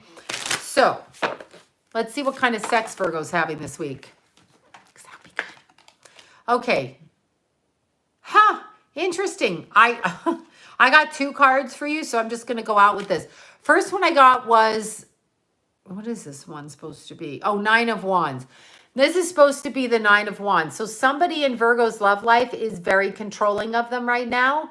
So Virgo is allowing themselves to be dominated. Yeah, that looks fun too, doesn't it? Virgo is allowing themselves to be dominated in a situation and trying to decide whether it's for them or not. It depends what kind of role play we're going on here, but I'm assuming I actually mean controlled and dominated. Then we have Knight of Cups, and Virgo has decided to cleanse themselves. Isn't this very interesting? Virgo the Virgin has pulled away vodka and cranberry juice. Exactly. Virgo has pulled away and decided to separate themselves from what they feel to be control. So Virgo might be on a little bit of a rest from whoever it is that they're trying to pull away from. So Virgo is in the process of that. Okay, so now we have Libra. Libra. All right, here we go, Libras. What are you up to? Let's see. Libras, what are my Libra people up to? What are they doing? What is the focus? I'm getting starving, so I'm going to do this really quick. Libras. All right, Libras. Let's see what Libras are. Libras be waiting for a message from somebody that they like. Whether it be a friend, a lover, somebody. Libras are feeling like they've been left out in the cold with somebody, and they're waiting for this message so that they know they haven't been left out in the cold. Libra. The other thing is Libra has, well, we'll pull 3. Libra has been self-isolating in a certain way, judging themselves. So stop that, Libra. The outcome of everything is that Libra is actually in a very good space in their own life. They're seeing things clearly with this card. They're seeing things clearly. They're able to focus on things. They're seeing everything the way that they need it to be seen, which is really good. So Libras, you will hear from the person, and this could be a friend, a lover, a kid, a parent, whoever you consider yourself connected to in a heart way. You're waiting for them to contact you, and they will contact you. So Libra is waiting for that to happen. And basically Libra pulled away in fear, but now Libra is back. So this is good. Libra is back, I tell you. All right, so now, okay. Libra is getting excited about doing something, the Fool card. So Libra's in the process of trying something new, not going to tell us. Have a feeling it has to do with a relationship, Libra. That's what I'm thinking, because you're all about partnerships. So I'm thinking, let's see what else is happening with Libra. Queen of Pentacles. Look at Libra here. Someone is kissing your feet while you're grabbing your own boob. Hey, I do it all day long. I do it to check. Since my kids suckled on my boobs, it's like I'm always grab them to see it, usually because I was leaking. Anyway, leaking boobs. Okay, Libra, look at this. Libra's commanding her situation. Libra might be taking on a young lover, a different lover, somebody who's going to come and ask Libra to play. Look, I kiss the feet. I adore my Libra all the way from the bottom up. So somebody's playing fun tonight, Libra. Lucky Libras. Okay, Scorpios. Scorpios. I never had leaking boobs. I had total leaking boobs. Oh my God, you have no idea. The boob thing. Nightmare. Okay, so Scorpio. Every time somebody else's baby cried, my breasts leaked. That's why I carried my kids everywhere, because at least I could suckle them, because they get just engorged. You have the biggest boobs on the planet, but they leak everywhere. Ladies, the way to stop leaking boobs is to grab your nipples, pinch them, and push them in. That stopped leaking boobs. Just saying, I remember it well because I had to wear washcloths in my shirt. Okay, moving on. Yeah, sounds good to you. Moving on. Scorpios. What are Scorpios up to? Oh, I know, right? Look at Scorpios. Scorpios making a decision. Scorpios all about hiding their energy, their control, making a decision. Should they make the decision? Should they not? Back and forth, up in their head. Shut up, Scorpios. Make the decision. Okay, I know. I got a problem with talking. I was punished for it as a child. My mother actually told me to shut up. You gonna make your living talking? Yes, bitch. That's what I do. Yes. Okay, Scorpio, look at this. Knight of Wands. Waiting for a message to come to them. So Scorpio is trying to make a decision about whether they should talk to somebody or whether they should reach out. So there's somebody's going to make communication with them, or they're going to make a decision to reach out to the other person. So Scorpio's in the middle of a non-communication with somebody right now. Now, let's see what else. Scorpios are all about controlling energy. They're kind of controlling, so whatever. No offense, Scorpios. Okay, so Scorpio, I pulled 2 cards here for you. Okay, Scorpios in their head with some behavior of theirs that they're not liking. Scorpios sneak off and do shit, and they always get into trouble with themselves because they think too much in their head. Did I do this? Did I do that? Did I do that? They do, because they try to control. So they control shit and they go off and do shit and they fuck other people up. However, Scorpio, this is also a card for you. Look at this, the rebirth, rebirth. Okay, so rising out of your own guilt, your own fear, whatever it is. So this is some self-work that Scorpio's doing. Scorpio's doing some self-analyzing, which is really good, right? So that's actually a good thing. So Scorpio, the rulers of the sex sign, let's see what sex cards you get. Let's just see for Scorpios, because sometimes they don't get the sex card. Sometimes they don't do sex well either. They have issues with it. It's just like their sign rules sex, but that doesn't always mean good sex. Okay, so here we are. We got the Six of Pentacles. Okay, so Scorpio is busy. Scorpio is busy counting their work situation and their coin, okay? So Scorpio's doing that. Look at this. The Lover is coming in and Scorpio is sitting there by themselves counting their money. Scorpio's isolating in order to gain control of their financial circumstances. But look, down there is a little disc with a heart on it. So Scorpio's thinking about love if they can get their work in order. Okay, Scorpios, you're in lockdown. Go have some fun. Stop hiding. Okay, now we're on to Sagittariuses. Sagittariuses. Happy Sages. Happy Sag. What are Sages doing? Sages. What are they doing? Okay. Saggies. Oh, shit. Sages. Look at this shit. Tower moment, Sages. Something is being knocked down in order to make way for other things to come through. Something's being knocked down, Sages. Something's happening. Okay. Oh, my God. Look at this. Sages are going to get news of something that's going to cause them to tear it down.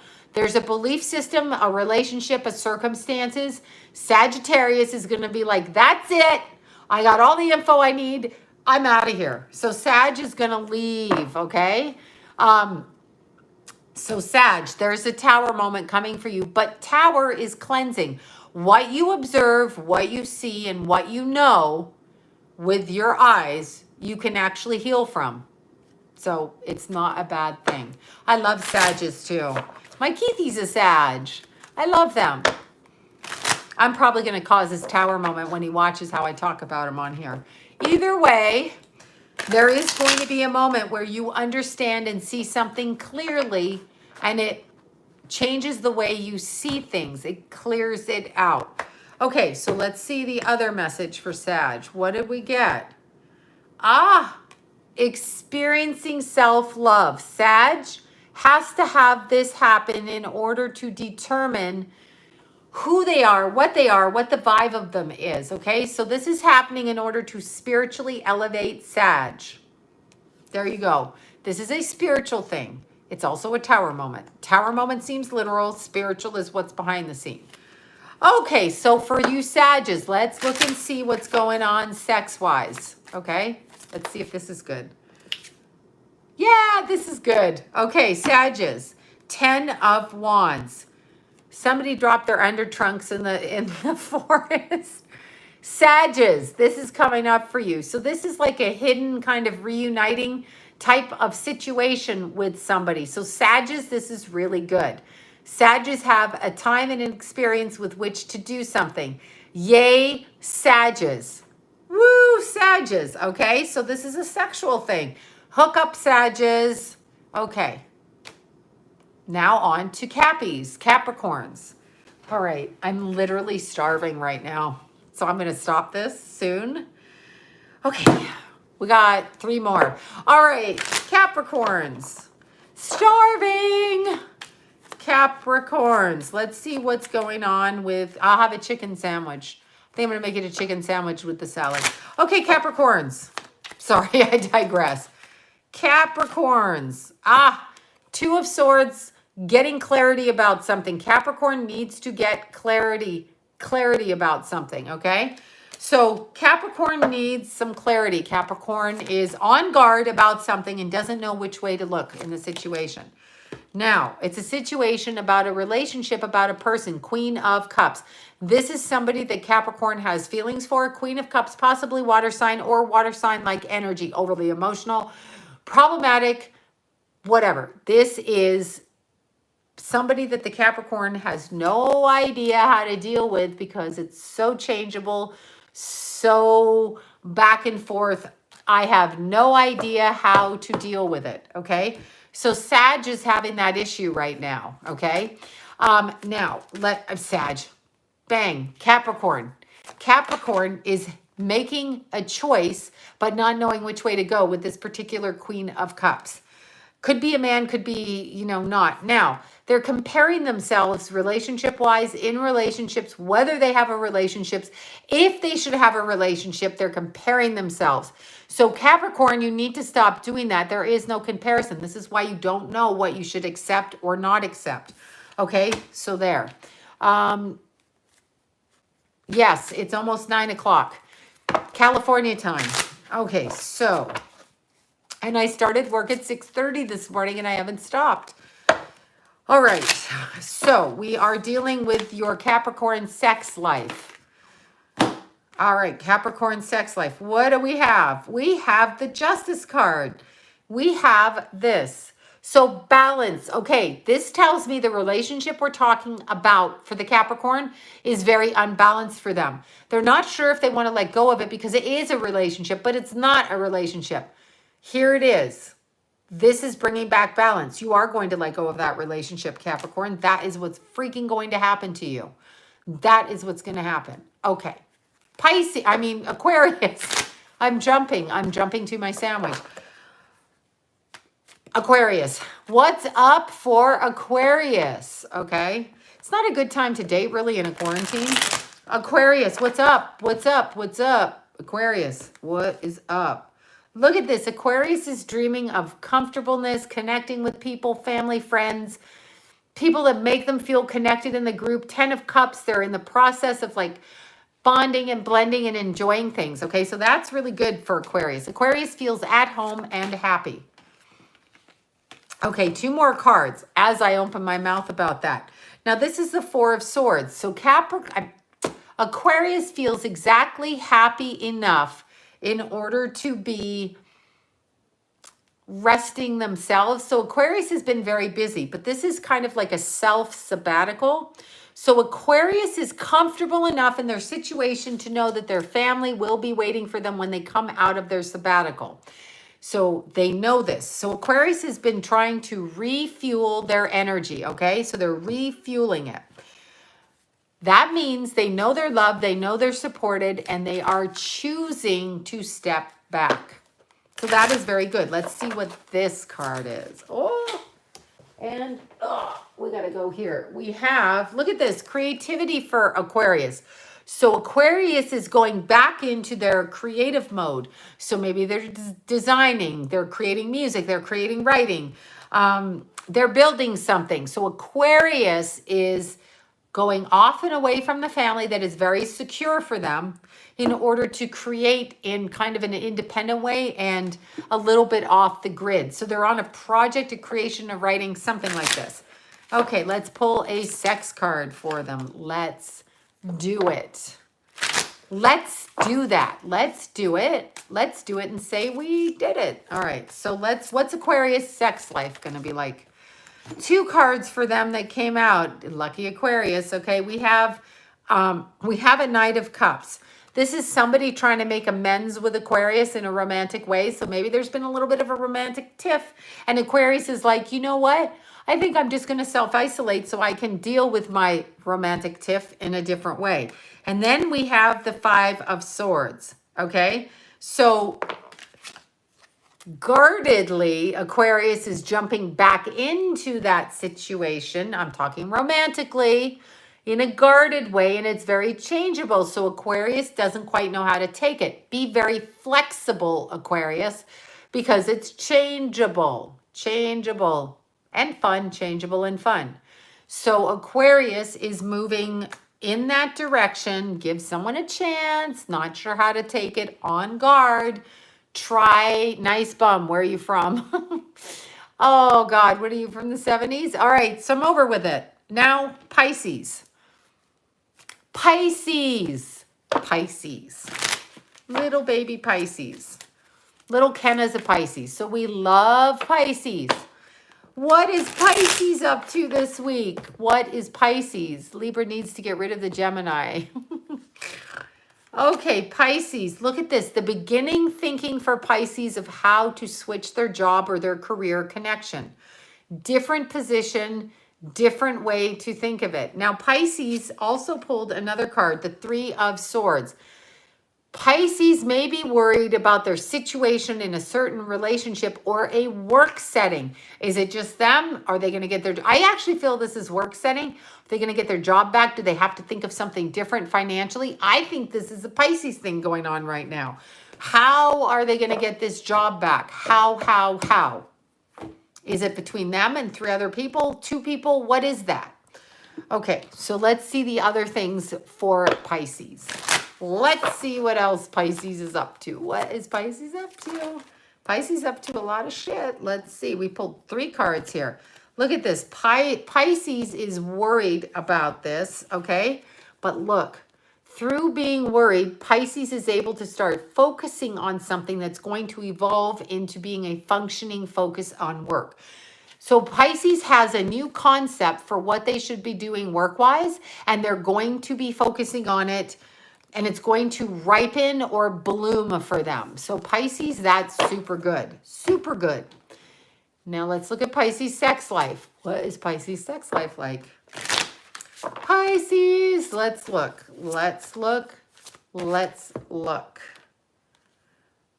Okay. Now here we are again. We got the 6 of Pentacles again with Pisces. Pisces is in the process of focusing on their work, acquiring their work credits, their work things, and they're kind of ignoring the relationship back here. They're focused on work. So Pisces is focused on gathering, building, and doing things. This is what Pisces focused on, and this is what I see. So Pisces, maybe turn around and focus on something a little bit different. That might be the way to go with it. All right, you guys. Oh my God. Yay. Now it's my break time. All right. Okay, so we are going to say, this is all of us speaking to ourselves. I am abundantly healthy, happy, joyous, and free now. I am abundantly healthy, happy, and joyous and free now. I am abundantly healthy, happy, joyous, and free now, as we all are. We're going to create ourselves in a different direction. We are going to smile where people can see our teeth, even if they're going bucked out. We are going to smile even if we have nose hairs that are out of control and jewelry that hasn't been changed in 2 or 3 months.